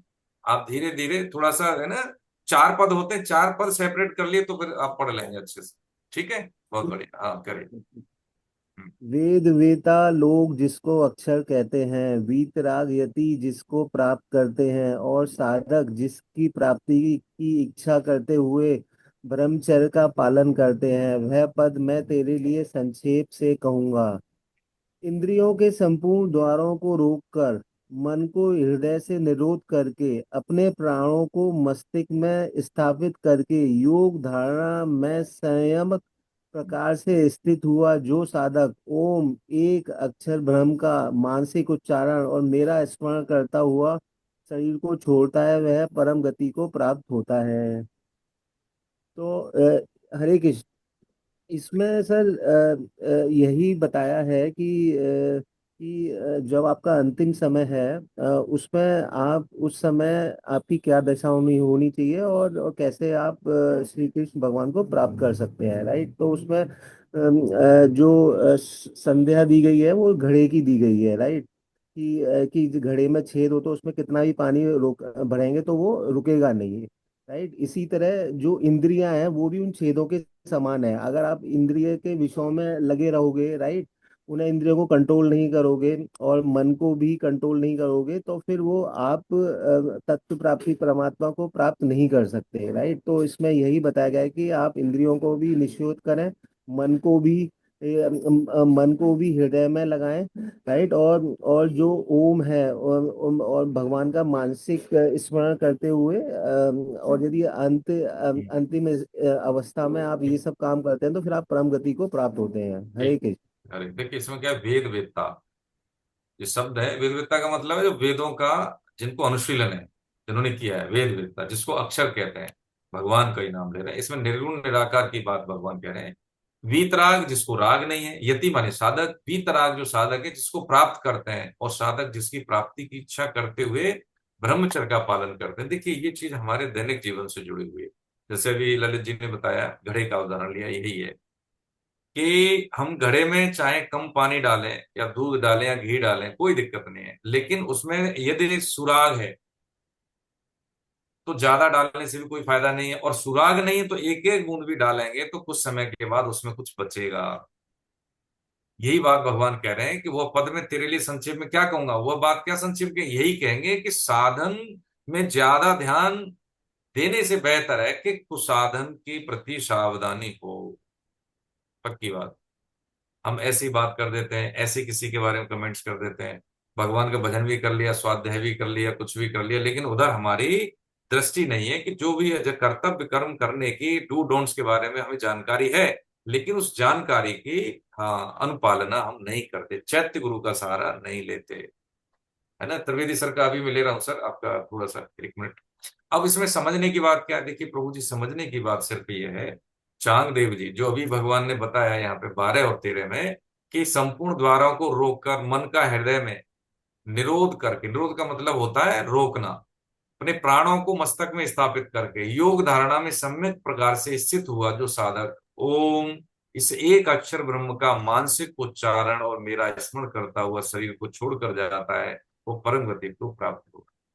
अब हम अपने लिए गीता पढ़ रहे हैं, हमारे जैसों के लिए गीता पढ़ रहे हैं, तो हमें कान से सुनाई नहीं देता, देख आंख से दिखाई नहीं देता है, स्थिति हमारी कैसी, इंद्रियां कंट्रोल में नहीं है, तो हम ये सब कर पाएंगे?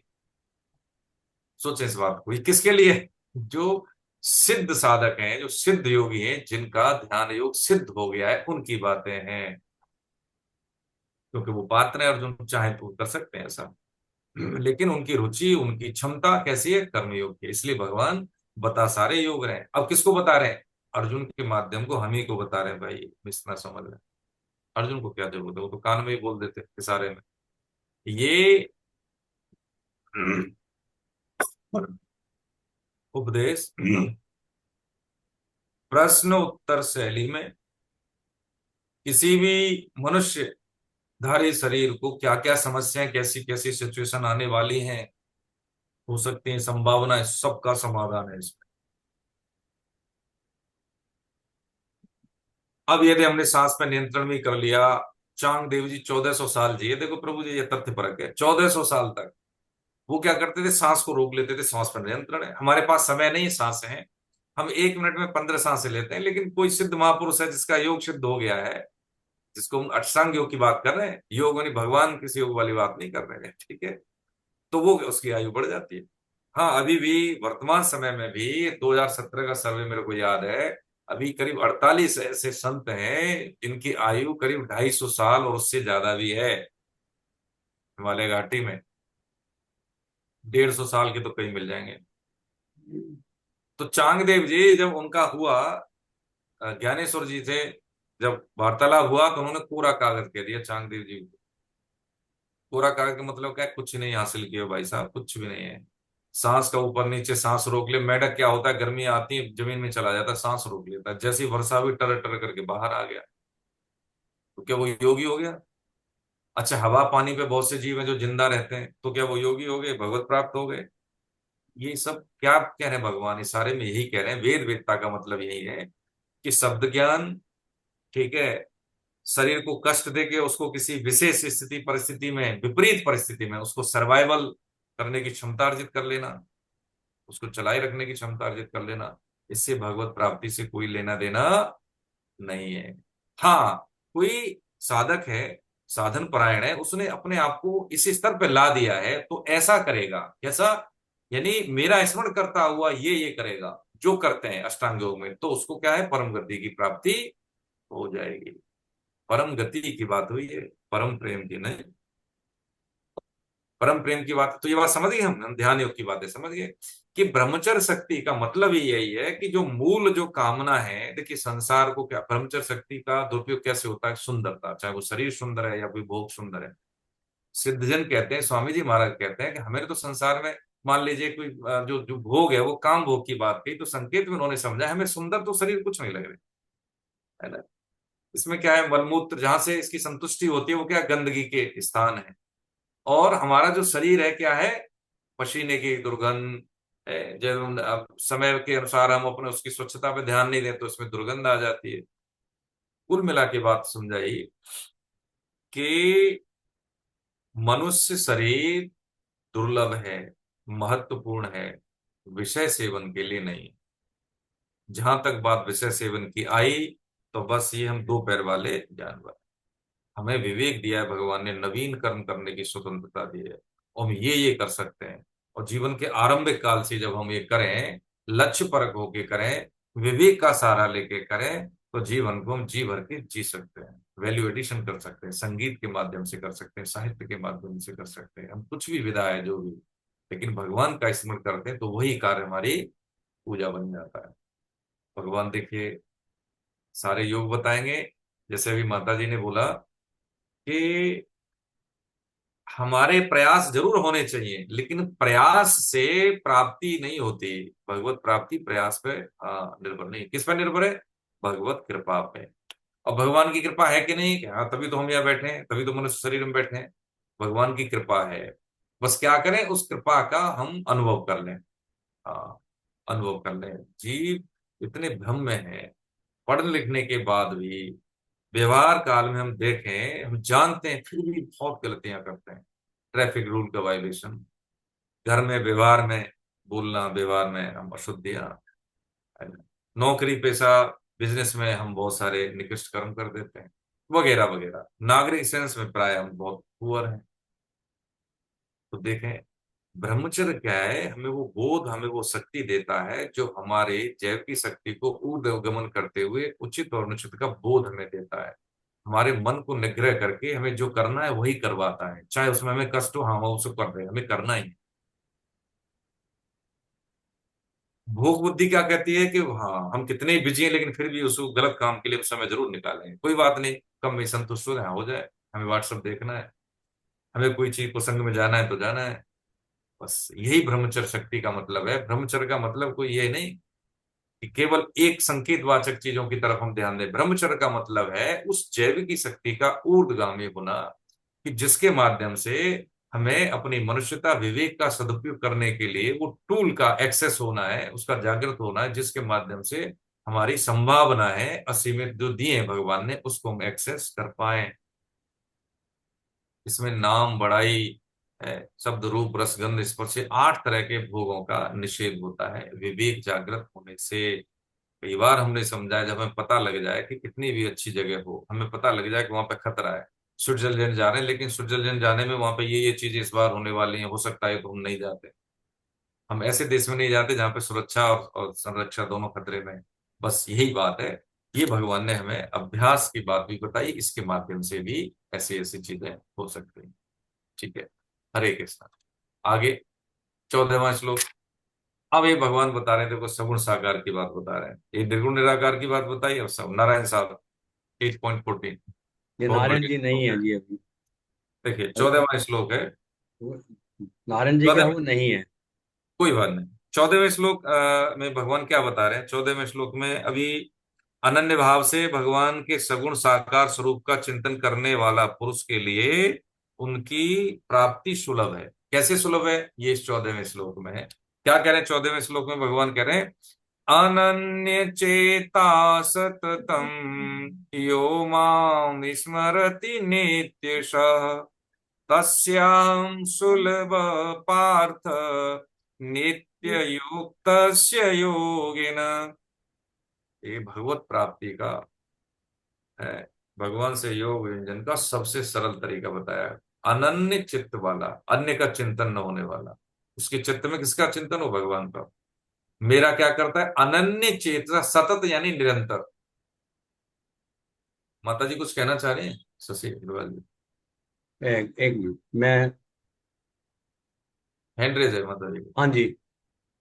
जी। हरे कृष्णा। जी जी माता जी, हाँ। वो कह रहे थे 14-15 श्लोक आप बोल देना, है नहीं वो, हाँ, अच्छा अच्छा, ठीक जिनका है। नहीं है। त्रिपाठी साहब और कुछ कहना चाह रहे थे, त्रिवेदी साहब, हैंड रेज किया था त्रिवेदी सर ने। चलिए बाद में पूछ लेंगे, है ना? तो क्या नहीं, बताया अगर वो बोलना चाह रहे हैं तो कोई बात नहीं। नहीं नहीं, कुछ कहना चाह रहे थे बीच में, इसलिए मैंने पूछ लिया, याद आया। अनन्य चिंत वाला और कैसा? सतत यानी निरंतर, कंटिन्यूस स्मरण करता है, उस नित्य निरंतर मुझ में लगे हुए योगी के लिए मैं सुलभ हूं। इस सुलभ किसके लिए? तस्याम सुलभ पार्थ, है ना? नित्य युक्त यानी नित्य युक्त, नित्य और निरंतर। नित्य माने रोज, निरंतर माने सतत यानी लगातार लगातार। तो 24 घंटे का मतलब क्या? सोने से जागने तक, जागने से सोने तक। ये ऐसा हो सकता है कि नहीं हो सकता है? बिल्कुल हो सकता है।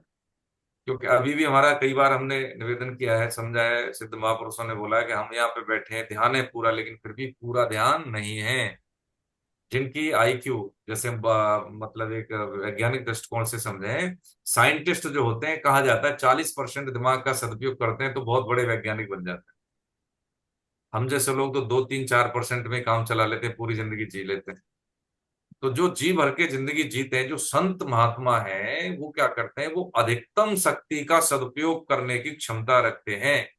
संत का मतलब ये नहीं कि उन्होंने संसार को छोड़ दिया है, उन्होंने संसार को इसलिए छोड़ दिया है कि यदि वो संसार में आ जाए तो हम सबको हरा दें। लेकिन क्या है कि रहेंगे तो क्या, चूहे की दौड़ में चूहा जीत भी जाए तो क्या बनेगा, रहेगा वो चूहा ही। इसलिए उन्होंने अपने विवेक का ऑप्टिमम सदुपयोग करके श्योर शॉट लिया, यानी स्पष्ट विवेक का उपयोग किया, क्या करना है क्या नहीं करना है, एक रेखा खींची और बस छोड़ दिया। तो कहा भगवान ने कि नित्य निरंतर मुझ में लगे हुए योगी के लिए मैं सुलभ हूं। घर गृहस्थी का कार्य, विद्यार्थी का कार्य, जो हमारा कर्तव्य कर्म है, कर्तव्य करते हुए स्मरण भगवान का जब हम करते हैं, नित्य निरंतर चित्त में चिंतन ईश्वर का होता है, तो उसके लिए क्या कहा भगवान ने कि मैं उसके लिए सुलभ हूं। तस्याम सुलभ पार, ठीक है, ये भगवान की ये बड़ी कृपा है प्रभु जी। ठीक है, हरे कृष्ण। आगे कौन साहब है? आगे शशि रामविलास जी। साहब 15-16। एक मिनट, शशि जी को अनम्यूट कर देता हूँ।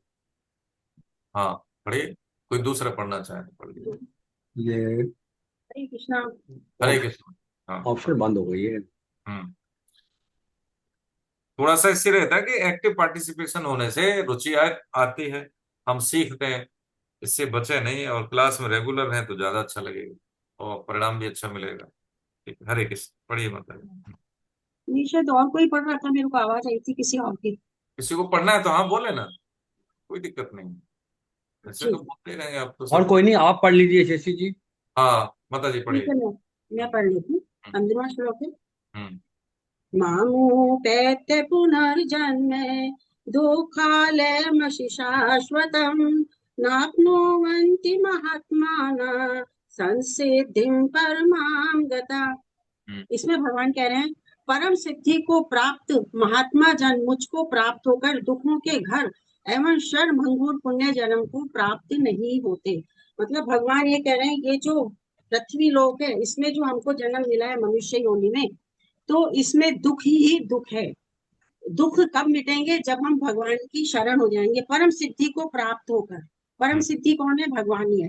तो परम हम्म। सिद्धि द्वारा हम भगवान को प्राप्त जब हम कर लेते हैं, तो इस दुखालय से हमारी मुक्ति हो जाती है। संसार क्या है? ये दुखालय ही है। अब दुख कैसे है? हमको लगता नहीं है कि दुख है, हम तो सोचते हैं सुख है, आनंद मिल रहा है, घर में सब सुख सुविधा है, सब आनंद, सब सामान है, खूब मौज शौक है, किसी प्रकार का कोई दुख नहीं है। पर जब हम अंतर मन से सोचते हैं, थोड़ा इसको गहराई में जाते हैं, तो दुख ही दुख है। कैसे? जैसे जब जन्म होता है बालक का, तो जन्म होने में कितना दुख है। सबसे पहला दुख तो यही है, जन्म होने में बहुत दुख है। तो यहाँ स्वामी जी बताते हैं, जन्म होने में हमको इतना दुख होता है, जब हम माँ के गर्भ से अलग होते हैं तो इतना दुख होता है, जैसे अभी इस समय हमारे हाथ से कोई चमड़ी को चाकू से छीले, इस तरह का इतना दुख होता है उस समय। पर हम भूल जाते हैं, है ना। फिर जन्म होने के बाद हम कुछ बोल नहीं सकते, कुछ कह नहीं सकते, जो हमको पीड़ा हो रही है, करवट नहीं बदल सकते, भूख लग रही है तो बोल नहीं सकते, मच्छर खा रहे हैं तो हम कह नहीं सकते। तो दुख ही दुख है, तो माँ को ही ध्यान रखना पड़ता है। सुसु पोटी कर दिया तो हम उस गीले में ही पड़े रहते हैं, तो ये हमारा दुख ही दुख है। पर हम इसको भी बड़े होकर के थोड़ा भूल जाते हैं। फिर स्कूल जाते हैं, तो स्कूल में भी हमको परेशानी तो होती है, होमवर्क दिया, होमवर्क याद नहीं हुआ तो दुख, करा नहीं तो दुख, फिर हमको डर रहता है स्कूल में मास्टर जी डांटेंगे या करेंगे। फिर बड़े हो गए, जैसे तैसे पढ़ाई कर ली, फिर हमको एक चिंता हो गई कि नौकरी लगेगी या नहीं लगेगी, तो ये भी हमारा दुख ही है।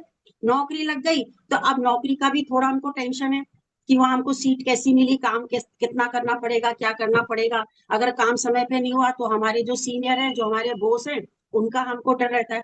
चलो जैसे तैसे नौकरी भी कर रहे हैं। फिर उसके बाद फिर चिंता, शादी होगी नहीं होगी, शादी हो गई तो गृहस्थी कैसे होगी, गृहस्थी हो गई तो बच्चे वगैरह कैसे होंगे। तो मतलब पूरी जिंदगी हमको दुख ही दुख है। फिर वृद्धावस्था आ गई तो फिर शारीरिक दुख है, कई तरह के दुख है। वृद्धावस्था आने पे कई आदि व्याधि हमको सताती है। और ये इसी उहापोह में दुख झेलते झेलते एक दिन हमारा अंतर्धान हो जाते हैं, ओम नमो स्वाहा हमारी हो जाती है। तो संसार में हमको दुख ही दुख है। तो ये तो मनुष्य जीवन का दुख है। ऐसी और जब योनियों में जाते हैं तो वहां भी हमको दुख है। अब जैसे उदाहरण ले, जैसे मान लीजिए कुत्ता बन गया, तो उसको न रहने की जगह, न खाने का कोई ठिकाना है।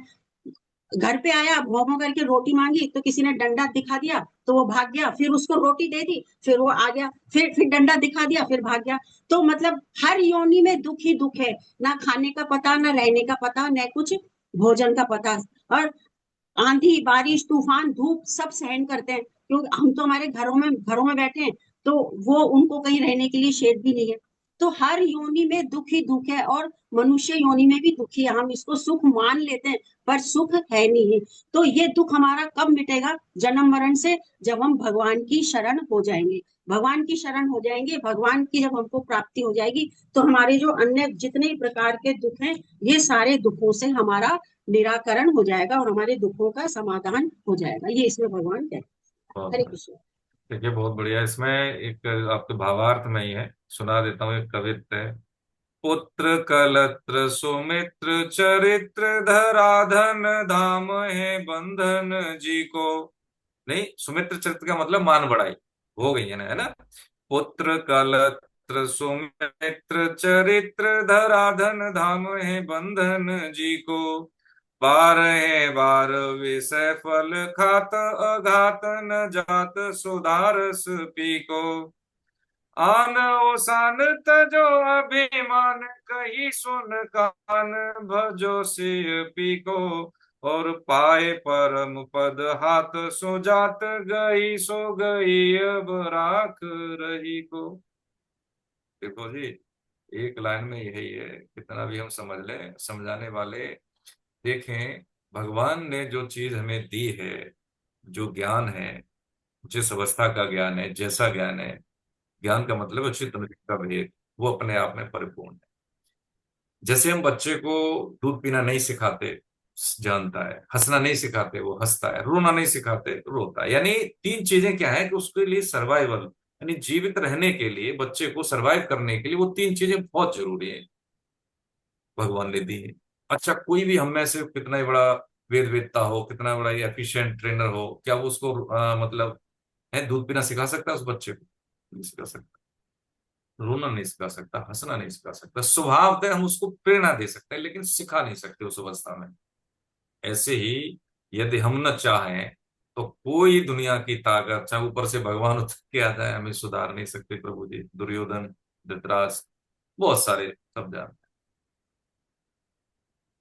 जिसको सुधरना है, जरा सा कहीं से प्रेरणा मिल गई है, कुलदीप साहब है, माता जी देखिए, ये जिनको हम सुन रहे हैं भी, जरा सा पूरा जीवन लग गए भगवान के सम्मुख होके सारे काम कर रहे हैं। हाँ, ये हम में जो बैठे हैं जो खाली कोई नहीं, प्रभु जी खूब रगड़ के मेहनत करने वाले हैं। और भगवान की कृपा है कि जो आयु पूरी होने के बाद भी ये लोग सबके हृदय में रहते हैं, सिद्ध महापुरुष है। जिनकी आयु ज्यादा भी होगी, उम्र जनित बाध्यताएं नहीं है। बस क्या करना है, देखिए ये चक्र दिखा रहा है ना, शरीर का चक्र दिख रहा है ना, है, पैदा हुआ गर्भ काल से लेके मुक्ति तक का जो चक्र, बस यही है, यही है। भोग बुद्धि के कारण हमें पता नहीं है कि हमारा क्षरण हो रहा है। यहाँ पे यही समझने की बात थी कि ब्रह्मलोक तक के मनुष्य जीवन के, संसार इस सृष्टि की तो छोड़े, इस मृत्युलोक की छोड़े, ब्रह्मलोक तक के जितने भी सुख हैं वो सब कैसे आने जाने वाले हैं, समय पर। ये चाह लिया, ये मांग लिया तो फंस गया।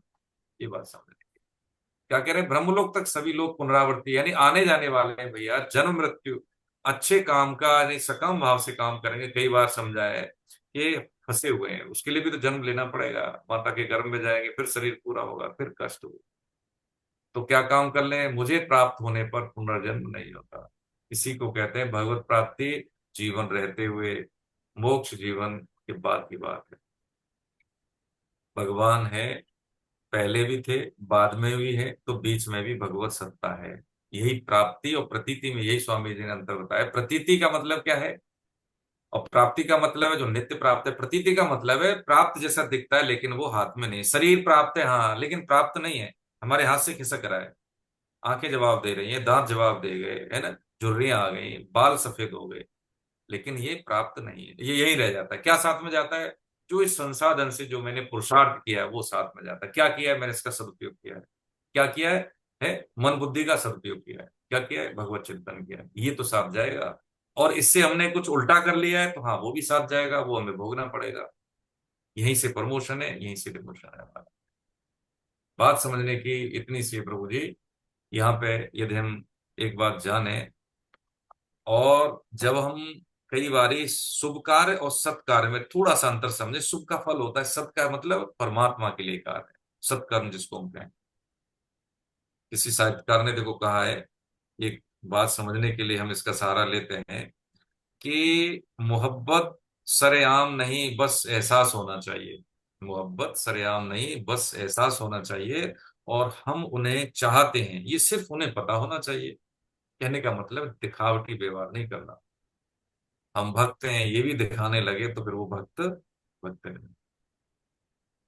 अकिंचन भाव में हमें कुछ नहीं आता प्रभु जी, जहां भी भगवत चर्चा हो रही सुनने को। आप में से बहुत से ऐसे हैं, या हमसे काफी, हम तो सीखते हैं आप लोगों से। ऐसा थोड़ी हमें ज्यादा आता है, कुछ नहीं, बस एक जिम्मेदारी दे दी है, बाकी एक से एक गुणी बैठे हैं, इसलिए चरण वंदन करते हैं, इनका आशीर्वाद लेके आगे बढ़ते हैं। कोई भी एक प्रश्न आप हजार उसका है समाधान दे देते हैं। आपके संग के प्रताप से चीजें बढ़ती हैं।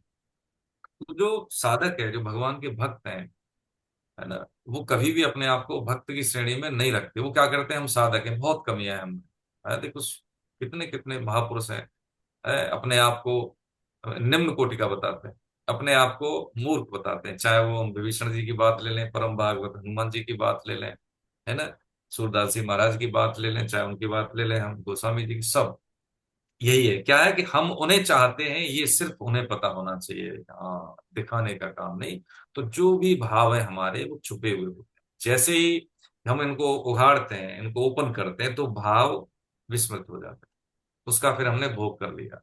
बस इतनी सी बात समझने की है। हमारी क्षमता में जो आ रहा है ठीक है उसको कर ले, नहीं आ रहा है तो ये तो सब जीव कर सकते हैं। जैसे कि बच्चा कुछ नहीं कर सकता, लेकिन अपने जीवन को बचाने के लिए स्तनपान करता है माता का, है, अपनी परेशानी को रोने के माध्यम से, अपनी खुशी को हंसने के माध्यम से। ये तीन चीजें नैसर्गिक है। ऐसे ही भगवान ने शरीर मनुष्य का दे दिया, तो हम सब में, हर मनुष्य मात्र में भगवत प्राप्ति की सामर्थ्य है, उसी तत्व प्राप्ति की सामर्थ्य है जो विभिन्न विभिन्न तरीकों से साधक प्राप्त करता है। कोई साधक ज्ञान योग से, तो कोई भक्ति योग से, कोई कर्म योग से, कोई अभ्यास योग से, कोई वगैरह वगैरह, जो भी हमारी रुचि है, जो भी चेष्टा है, जहां तक हमारी पहुंच सकती है। सावधानी सिर्फ ये करनी है कि बदले में कुछ नहीं चाहिए, दिखावटी व्यवहार नहीं। सिद्धियां प्राप्त हो जाती हैं, उस सिद्धि को हम भगवत सिद्धि समझ लेते हैं, ये मूलभूत है। स्वामी जी जैसा भाव ऐसे कोई संत विरले हो सकता है और हो, लेकिन मेरे संज्ञान में कोई है नहीं प्रभु जी। स्वामी जी का कोई विरोधी नहीं देखा, नहीं तो हर पंथ के कोई ना कोई आलोचक मिल जाएंगे। स्वामी जी के नाम से कोई नहीं, अरे ऐसे महापुरुष, इनकी वाणी जैसे हमने सुना, माता जी को सुना हमने, और भी साधकों को सुना। हमें देखें कि जो गीता के भाव को समझने की जो कला है, वो स्वामी जी का सुबह का जो सत्संग है प्रभु जी, आप एक साल सुन लें, आप एक साल नहीं हमेशा सुनते रहें। 5 बजे का, आधा घंटे का होता है। सुबह ब्रह्म मुहूर्त में भगवान की स्तुति हो जाएगी, है, सभी सिद्ध सुधी साधकों के साथ में। एक तो पवित्र वातावरण होगा, दूसरा क्या है, सत्संग। मतलब 40 मिनट का पूरा होता है, 40-45 मिनट में, और उसके बाद घर के काम शुरू होते हैं। ये तो अपनी नींद में से हम घटा सकते हैं, प्रमाद में से घटा सकते हैं। लिंक हम शेयर कर देते हैं, जो सुबह शाम 8 से 9 भी होता है, और एक 5 से 6, यानी 6 से पहले ही पहले खत्म हो जाता है। हाँ, थोड़ा सा क्या है कि 1-2 दिन लगेगा हमें, लेकिन जैसे हम शरीर को कमांड दे देंगे तो हम 4:45 जग जाए। 5 बजे, शार्प 5 बजे शुरू हो जाता है प्रार्थना। आनंद आएगा, घर का वातावरण शुद्ध होगा, हमारे अंतःकरण की शुद्धि होगी, और गीता के भाव प्रकट होंगे। जब सिद्ध महापुरुष किसी भी शब्द की या किसी भी श्लोक की व्याख्या करते हैं, तो वो सरल हो जाती है, बहुत सरल हो जाती है, क्योंकि वो हमारे स्तर पे आके बात करते हैं, है ना। तो मैं ग्रुप में शेयर कर दूंगा, आप अपना उसको जैसे भी सेव करके रखें उस लिंक को, तो आप सुबह इसका लाभ ले सकते हैं, है ना। अच्छा लगेगा आपको। यही बात मुझे कहनी थी। आज हम यही विराम लेते हैं, आगे हम समझेंगे। इसमें मुक्तियों का वर्णन भगवान करेंगे, और दो चीज रहेंगी, और रहेंगी कौन सी, गति। तो इसको हम समझ लेंगे, और इसमें समय का भी, भगवान ने काल चक्र का भी है, तो एक तरीके से समझेंगे, इसलिए हम इसको आज नहीं ले रहे। उसके बाद फिर हम उसके बाद 9वां अध्याय शुरू कर देंगे। इस अध्याय में भगवान ने काम भर की जमीन तैयार कर दी। तो जैसे हमने समझ लिया ना, हिंदी की शब्दावली, है ना, हिंदी की मात्रा का ज्ञान, स्पेलिंग का ज्ञान हो गया, तो जो कोई बोलेगा वो समझेगा, वो लिख लेगा व्यक्ति, और उसको समझ भी लेगा, इसका मतलब ही है।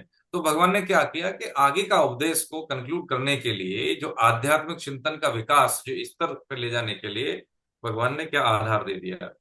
अभ्यास योग का बता दिया, ज्ञान योग का बता दिया, कर्म योग का बता दिया, भक्ति योग का बता दिया, है ना। ये सारी चीजें क्लियर कर दी, और ये भी बता दिया कि तेरे लिए उपयुक्त कौन है, और ये भी बता दिया कि तुझे क्या करना है क्या नहीं करना है, साधन में सावधानी क्या करनी है, ये सब बता दी भगवान ने।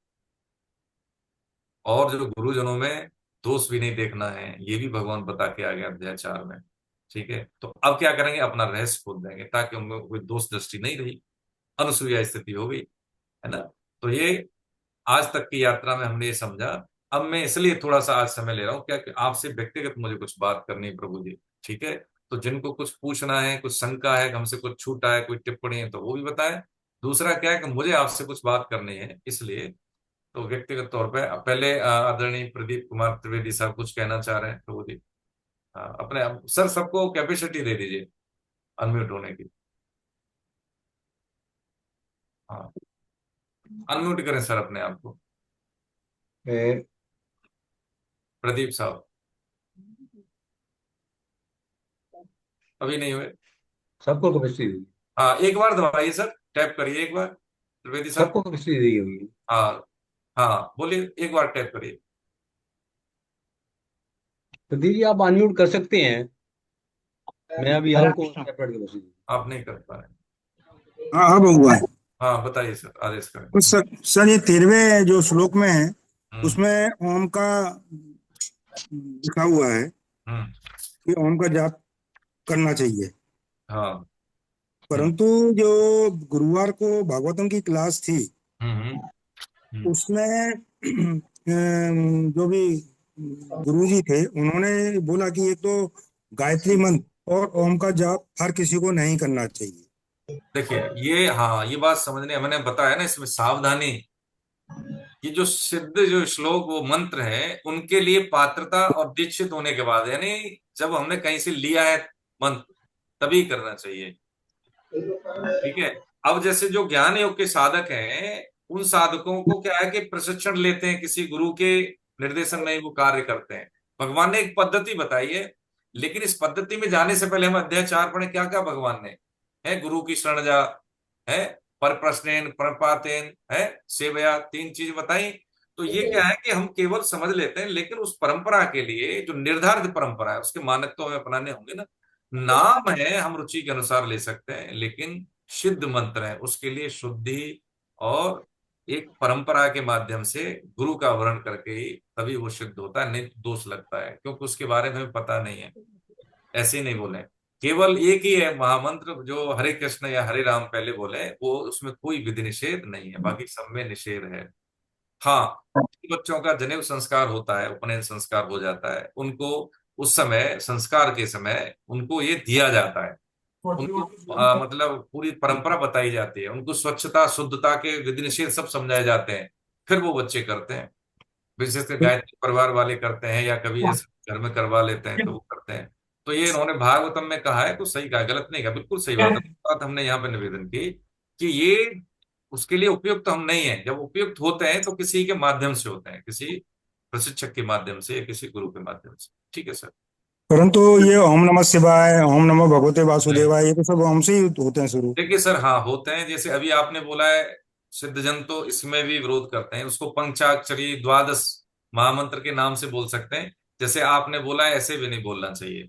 ये जैसे कभी डायलिंग रिंग टोन बना लिया या डायलिंग टोन ऐसे भी कुछ बना, ये सब अशुद्ध है, इसका परिणाम गलत है। इसके लिए नियम है और इसकी पूरी एक पद्धति है, बिना पद्धति के इसका उच्चारण करना भी विधि निषेध है ना। बिल्कुल। आप ओम का बोलेंगे तो एक मतलब विधि विधान से ही तो बोलेंगे उसमें, है ना। हाँ, ठीक है सर। हरे कृष्ण। माता जी कविता कुमारी जी। हरे कृष्णा। जी हरे हरे कृष्ण। कृष्णा। हरे कृष्ण। सर, जैसे अभी बोला कि जो जैसे हमारे गुरु है उन्होंने हरे कृष्णा कहने का कहा, ये बोलते रहो, और गीता में भगवान ने फरमाया कि ओम का जाप करो, तो इसमें कंफ्यूजन है। नहीं जैसे उन्होंने बचपन ऐसा से नहीं तो कहा। हाँ ऐसा नहीं माता जी, देखो भगवान नहीं ने ये नहीं कहा जी, कि हाँ। नहीं सर, हमारे जो गुरु थे वो हरे कृष्णा हरे राम पे बहुत ज्यादा एम्फेसिस करते थे, और गीता में भगवान ने कहा कि ओम का करो ध्यान मेरा करो, तो इसमें कंफ्यूजन होता है कि गुरु की माने या भगवान नहीं नहीं, गुरु की माने, पक्की बात, बिल्कुल दो राय नहीं, श्योर शॉट गुरु की माने। हाँ, ये जी। कभी नहीं करना। भगवान ने रास्ते बताए हैं। अब जैसे मान लीजिए अभी हम सब बात कर रहे हैं आपस में, तो वो क्या सामान्य बात हो गई। अब जैसे आपने अपनी बात की तो ये व्यक्तिगत हो गई, ये आपके लिए व्यक्तिगत हो गई, है ना। जी। जी भाई। हाँ, तो ऐसे ही भगवान ने अर्जुन को सामान्य चीजें बताई, ये ऐसे ऐसे है, लेकिन जब उनका प्रश्न होता है तो उनका प्रश्न है, उनकी समस्या है, तो वो व्यक्तिगत हो गई। से ही, क्योंकि हमने गुरु का वर्ण किया है, तो जो नाम दिया है, जो मंत्र दिया है, उस वही हमारे लिए है। देखिए, एक शास्त्रीय कहानी है। एक चोर था, और वो चोर किसी, मतलब मान लीजिए पैसे वाले के घर में एक ही बच्चा था। उन्होंने कहा इस घर में मुझे जाना है। हम समझ लें गुरु की महिमा, ये प्राय हम सबका है कि हम गुरु की महिमा को तुलनात्मक, अभी ये हमने गुरु वर्ण कर लिया, अब तो दूसरे मिले तो वो अच्छे, इनको छोड़ दें, ऐसा नहीं करना है। उसको समझने के लिए प्रसंग है, 2 मिनट में समझ लेते हैं।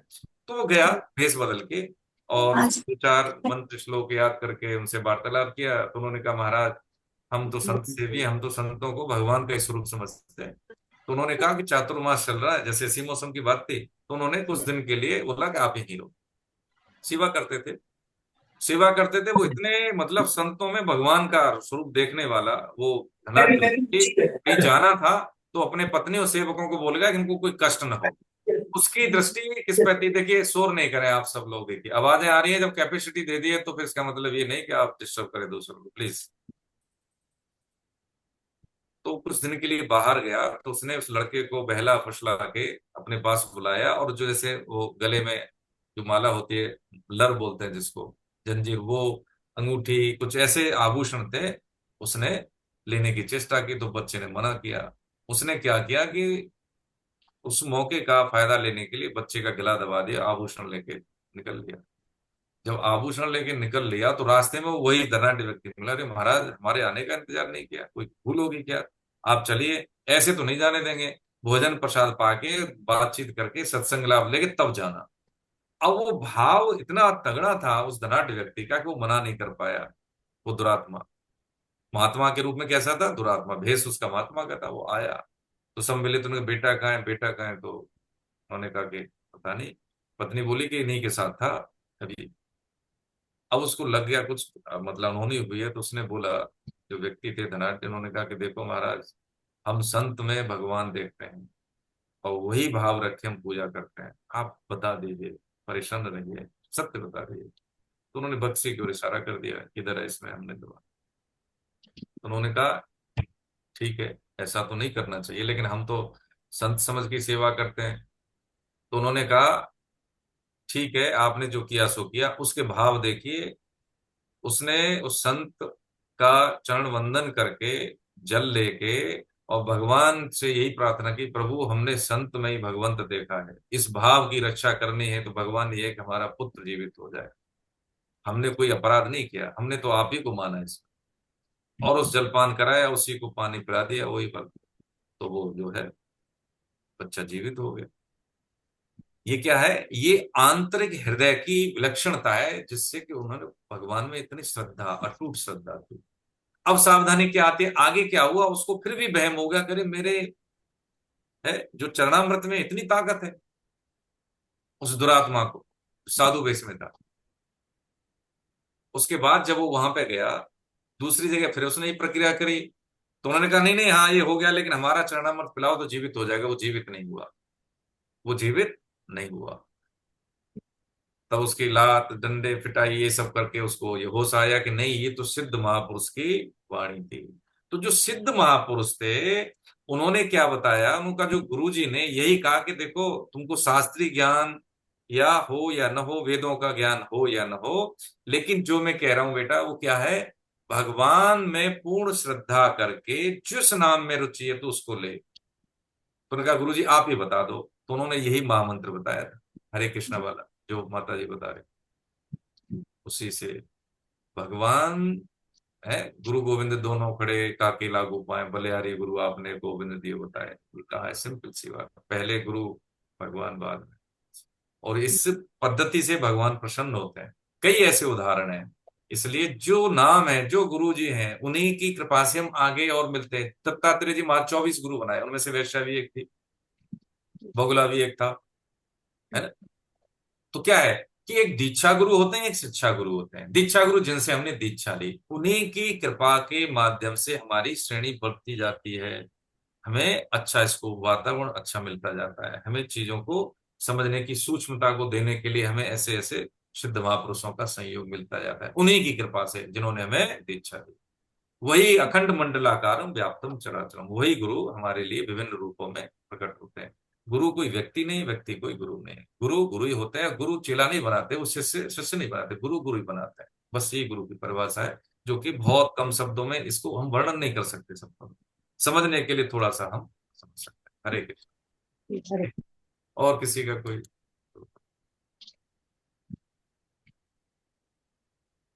ललित सारस्वत जी, हरे कृष्ण। मैडम सुशीला मोटा जी, जी आप अनम्यूट कर सकते हैं। हाँ कर सकते हैं सभी। पुरुषोत्तम लाल साहब, हरे कृष्ण प्रभु जी। हरे कृष्ण सर। वंदन हरे प्रणाम। कृष्ण। हाँ, मैं ये स्वामी जी के प्रवचन के लिए सर गीता भवन नाम से एक ऐप है, वो डाउनलोड कर लेंगे तो सब कुछ उसमें मिल जाता है। हाँ गीता भवन, बिल्कुल सही कह रहे हैं, है ना? किस नाम से? हाँ, गीता गीता भवन। भवन, हाँ उसमें भी है। बाकी मैंने लिंक को भी शेयर कर दूंगा, तो आप उसको सेव कर लेंगे। उसको हाँ परमानेंट डाउनलोड कर लो सर, उसको सुबह खोल लो, अपने आप आता है, फिर शाम को भी आता है। उसमें मतलब श्लोक की भी व्याख्या देते हैं स्वामी जी। हाँ, सब शब्दावली बड़ी सरल श्लोक है। भी आता है, उसकी हाँ व्याख्या भी हाँ, आती है कर पूरा। सकते हैं, बहुत बढ़िया। हरे कृष्ण वो सर, बहुत वो परमानेंट हो जाता है सर, उसमें आराम से डाल लिंक का जिसने प्रॉब्लम नहीं सत्संग आती सुन है। लिया प्रभु जी, वो पक्की बात है कि वो सामान्य व्यक्ति को रहेगा नहीं, ये पक्की बात है। स्वामी जी का देखिए, मैं बता रहा हूँ, धीरज जैसे ही भाई उम्र में छोटे एक मेरे मित्र हैं, और वो एयरपोर्ट अथॉरिटी में ही है, साथ में ही है। वो मतलब यही बातें करते थे सब चीजें, लेकिन हमने क्या किया, जबरदस्ती सेमिनार में ले गए। बस ये स्थिति है कि आज उनके पास नौकरी चाहे कैसी भी हो, डेली साधक संजीवनी का वाचन अध्ययन करते हैं। एक तो होता वाचन, एक होता अध्ययन, अध्ययन करते हैं। ठीक है, तो क्या है, बस ये है कि वो जीवन की निस्सारता जब जीवन के आरंभिक काल में समझ में आती है, तो फिर भूल नहीं होती हमसे।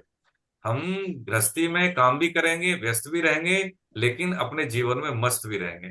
इतनी शक्ति भगवान दे देते हैं। सिद्ध महापुरुषों की तपस्या का फल हमें फल देखिए बिना कुछ प्रयास के मिल रहा है। हमने क्या किया, सिर्फ हमने बात मान ली पुरुषोत्तम लाल साहब की कि भैया ऐप डाउनलोड कर लिया, ठीक है, ठीक है। उसी से हमें जो साधन किया, जो तप किया है स्वामी जी ने, उसका लाभ हर व्यक्ति को मिलता है जो उनको सुनता है। ये अध्यात्म के सिद्धांत हैं। भौतिक सिद्धांत से इसकी तुलना करेंगे तो कभी चीज ना घटेगी ना समझ में आएगी। ये प्रभु की कृपा ही है प्रभु जी। हरे कृष्ण। धीरज जी, बाबूलाल शर्मा साहब, अन्नपूर्णा मैडम, आदरणीय बीएल गुप्ता साहब,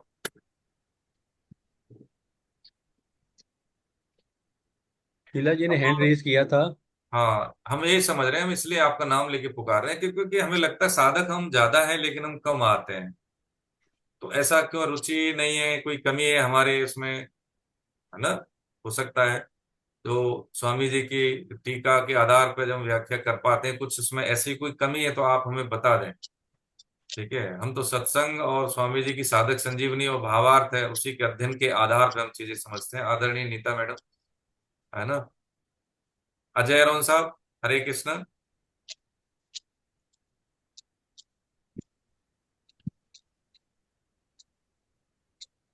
मैडम जूही जी, हरे कृष्ण, प्रणाम।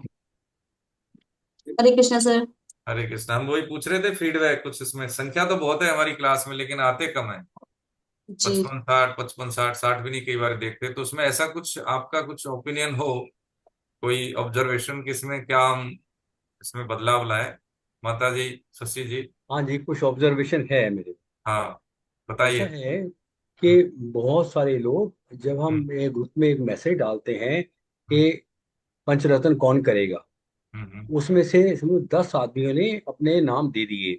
मैं हम्म, उनको कांटेक्ट जब करता हूँ तो हम्म, कम से कम 5-6 लोग तो ये कह देते हैं हम तो कुछ ज्वाइन ही नहीं कर सकते, हम तो बाहर गए हुए हैं। कोई कहता है मैं यूएसए में हूँ, कोई कहता है मैं जो है नौकरी नौकरी वाला हूँ, मैं नहीं कर सकता, मैं सुबह ज्वाइन नहीं कर सकता। तो इस तरह डाल कर देते हैं। मैं देखता हूँ जिन्होंने अपना नाम श्लोक वाचन में दिया है या जिन्होंने अपना नाम पंचरत्न में दिया है, वही ऐसी मजबूरियां दिखाते हैं, तो बाकियों का परिस्थिति क्या हो। हाँ नहीं आज तो ठीक, लेकिन कहीं पे जैसे बाहर हैं, जैसे मैडम है, अभी 2-3 लोग हैं, साधक जन सुधीजन, तो यूएसए में, कोई यूके में, तो उनका टाइम का मानते हैं, लेकिन जिन्होंने नाम दिया है तो सोच समझ के दिया होगा। बाकी तो खैर क्या कहें, आप सब प्रबुद्ध हैं, हमारा तो निवेदन ही करना है ना, कि आपके माध्यम से जो समय जा रहा है उसका सदुपयोग हो जाए हम सबका। दूसरा क्या है कि हम परिवार में है, दायित्व है, और घर गृहस्थी एक दायित्व है, कोई भोग विलास का साधन नहीं। तो हमारे सुधरने से, हमारे सुधार से, है ना, ये हमारा परिवार, हमारे आने वाले वंशज, है ना, ये जहां हम रहते हैं वो समाज, वो हमसे ही है, ये एक व्यक्ति से ही समष्टि बनती है ना। तो ये चीजें अपने सुधार से हम क्या करते हैं, भगवान की सेवा कर रहे हैं। अपना सुधार क्या है, भगवान की सेवा ही तो है, और क्या है। जब जीव सम्मुख होता है तो भगवान को लाभ होता है, फायदा होता है, और जब विमुख होता है तो घाटा होता है। यदि हम अपनी बात को ऐसे समझ लें कि यदि मैं अपना सुधार करूंगा तो भगवान की सबसे बड़ी, सृष्टि में सबसे बड़ी सेवा है ये, और कोई बात मान लेता है तो ठीक है, हमारे कहने से कोई इधर आ जाए तो हमें रॉयल्टी मिलती है, वो भी मुफ्त में। तो इसलिए हम लोगों को जोड़ें, गीता से जोड़ें, और चीजों को समझें। जीवन ऐसा है, ये दोबारा मिलने वाला नहीं है, जो समय बीत गया वो वापस आने वाला नहीं है, इसका बस इतना सही सदुपयोग कर लें। नहीं तो देर अब तक हुई और हो जाएगी, कोई फर्क नहीं पड़ता है। छोटा जीवन है, ज्यादा समय नहीं है हमारे पास, शक्ति हमारी सीमित है। इस सीमित शक्ति के माध्यम से असीमित सत्ता का बोध होने के लिए जो समय मिला है, संसाधन मिले, जो अवसर मिला है, जो सिद्ध महापुरुषों की वाणी मिलती है, सत्संग मिल रहा है, ये अप्रथम है। इसका लाभ हम नहीं ले पा रहे हैं, ये बहुत बड़ी मूल भूल है प्रभु जी। भगवान भी यही बात कहते हैं कि मम माया दुरत्य। तो हम तो सिर्फ यही कह सकते हैं कि प्रभु, हाँ, इस दुरत्वपने को हटाइए। बस ये कृपा पूर्वक जो योग है, कृपा योग है, ऐसे ही साधकों को मिलता है जो भगवान पे आश्रय लेके कार्य करते हैं। हाँ, बस इतनी बात है कि मेरा निवेदन फिर भी यही है कि ग्रुप में डाल दें या इन व्यक्तिगत भेज दें, यदि कुछ हमें सुधार करना है तो बताएं। है, जब 1-1.5 घंटा 2 घंटा हम आपकी सेवा में आते हैं तो मतलब ये है कि आपके अनुसार आ जाए, कुछ क्या चाहिए, कि कुछ भगवत वाणी में कुछ ऐसा कंटेंट छूट रहा है तो आप बता दें। और दूसरा मतलब यही है कि जब हम नंबर के अनुसार चलते हैं कि किसको क्या व्याख्या करनी है, तो पहले हम स्वाध्याय करके आते हैं, तो उसमें क्या होता है कि चीजें, विभिन्नताएं आ जाती है उसमें। कुछ कुछ चीजें जो छूट रही होती हैं, एक देशीपन नहीं रहता उसमें, एकाकीपन नहीं रहता, अलग अलग विचार आते हैं, तो किसी से कोई छूटे नहीं, तो हर चीज उसमें आ जाती है ना, समाहित हो जाती है। तो जो हमारा 1.5 घंटे 2 घंटे का टाइम है, इसका ऑप्टिमम यूटिलाइजेशन हो जाता है, अधिकतम समय का अधिकतम सदुपयोग सुनिश्चित होता है। यही बात हमें निवेदन करनी थी, और अगली क्लास में इसको समापन करके हमारा ध्यान शुरू करते हैं। हरे कृष्ण। हरे कृष्ण, हरे कृष्ण। गोविंद जय जय गोपाल, जय जय गोविंद। गोविंद जय जय गोपाल, जय जय राधा रमण हरे गोविंद, जय जय राधा राधा रमण हरि गोविंद, जय जय जय जय गोविंद, जय जय गोपाल, जय जय गोविंद। गोविंद जय जय गोपाल जय जय जय राधा रमण रमण हरि गोविंद, जय जय राधा। रमण हरि गोविंद, जय जय श्री राधा रमण हरि गोविंद, जय जय। श्री राधा रमण हरि गोविंद, जय जय नाम संकीर्तनम यस्य नाम संकीर्तनम यस्य सर्व पाप प्रणाशनम सर्वपापनाशनम् प्रणामो दुःख शमनस्तम प्रणामो दुःखशमनं नमामि हरिं परम। नमामि हरिं परम्। उमा के बिहारी लाल की बोलो, राधा गोविंद देव सरकार की। अपने अपने गुरु भगवान की जय। जय यावर रामचंद्र की, जय पवन सुत हनुमान की, जय उमापति महादेव की, जय सब देवी देवताओं की, जय सब संतों की, जय सब भक्तों की, जय अनंत कोट वैष्णव वृंद की, जय दृश्य अदृश्य पुण्य आत्माओं की, जय आज के आनंद की। जय जय जय श्री राधे। जय जय जय श्री राधे। हे नाथ, हे नाथ, हे मेरे नाथ, हे मेरे नाथ, मुझ पे कृपा करें, मैं आपको भूलूं नहीं, मैं आप आपको बोल मैं केवल आपका हूँ, मैं केवल आप ही केवल मेरे। आप ही केवल मेरे हैं। हरे कृष्ण। बस यही हरे है हरे हम कृष्णा सबको। हरे कृष्णा बहुत बहुत वंदन प्रणाम आप सबको। हरे कृष्ण। हरे हरे कृष्णा हरे कृष्णा।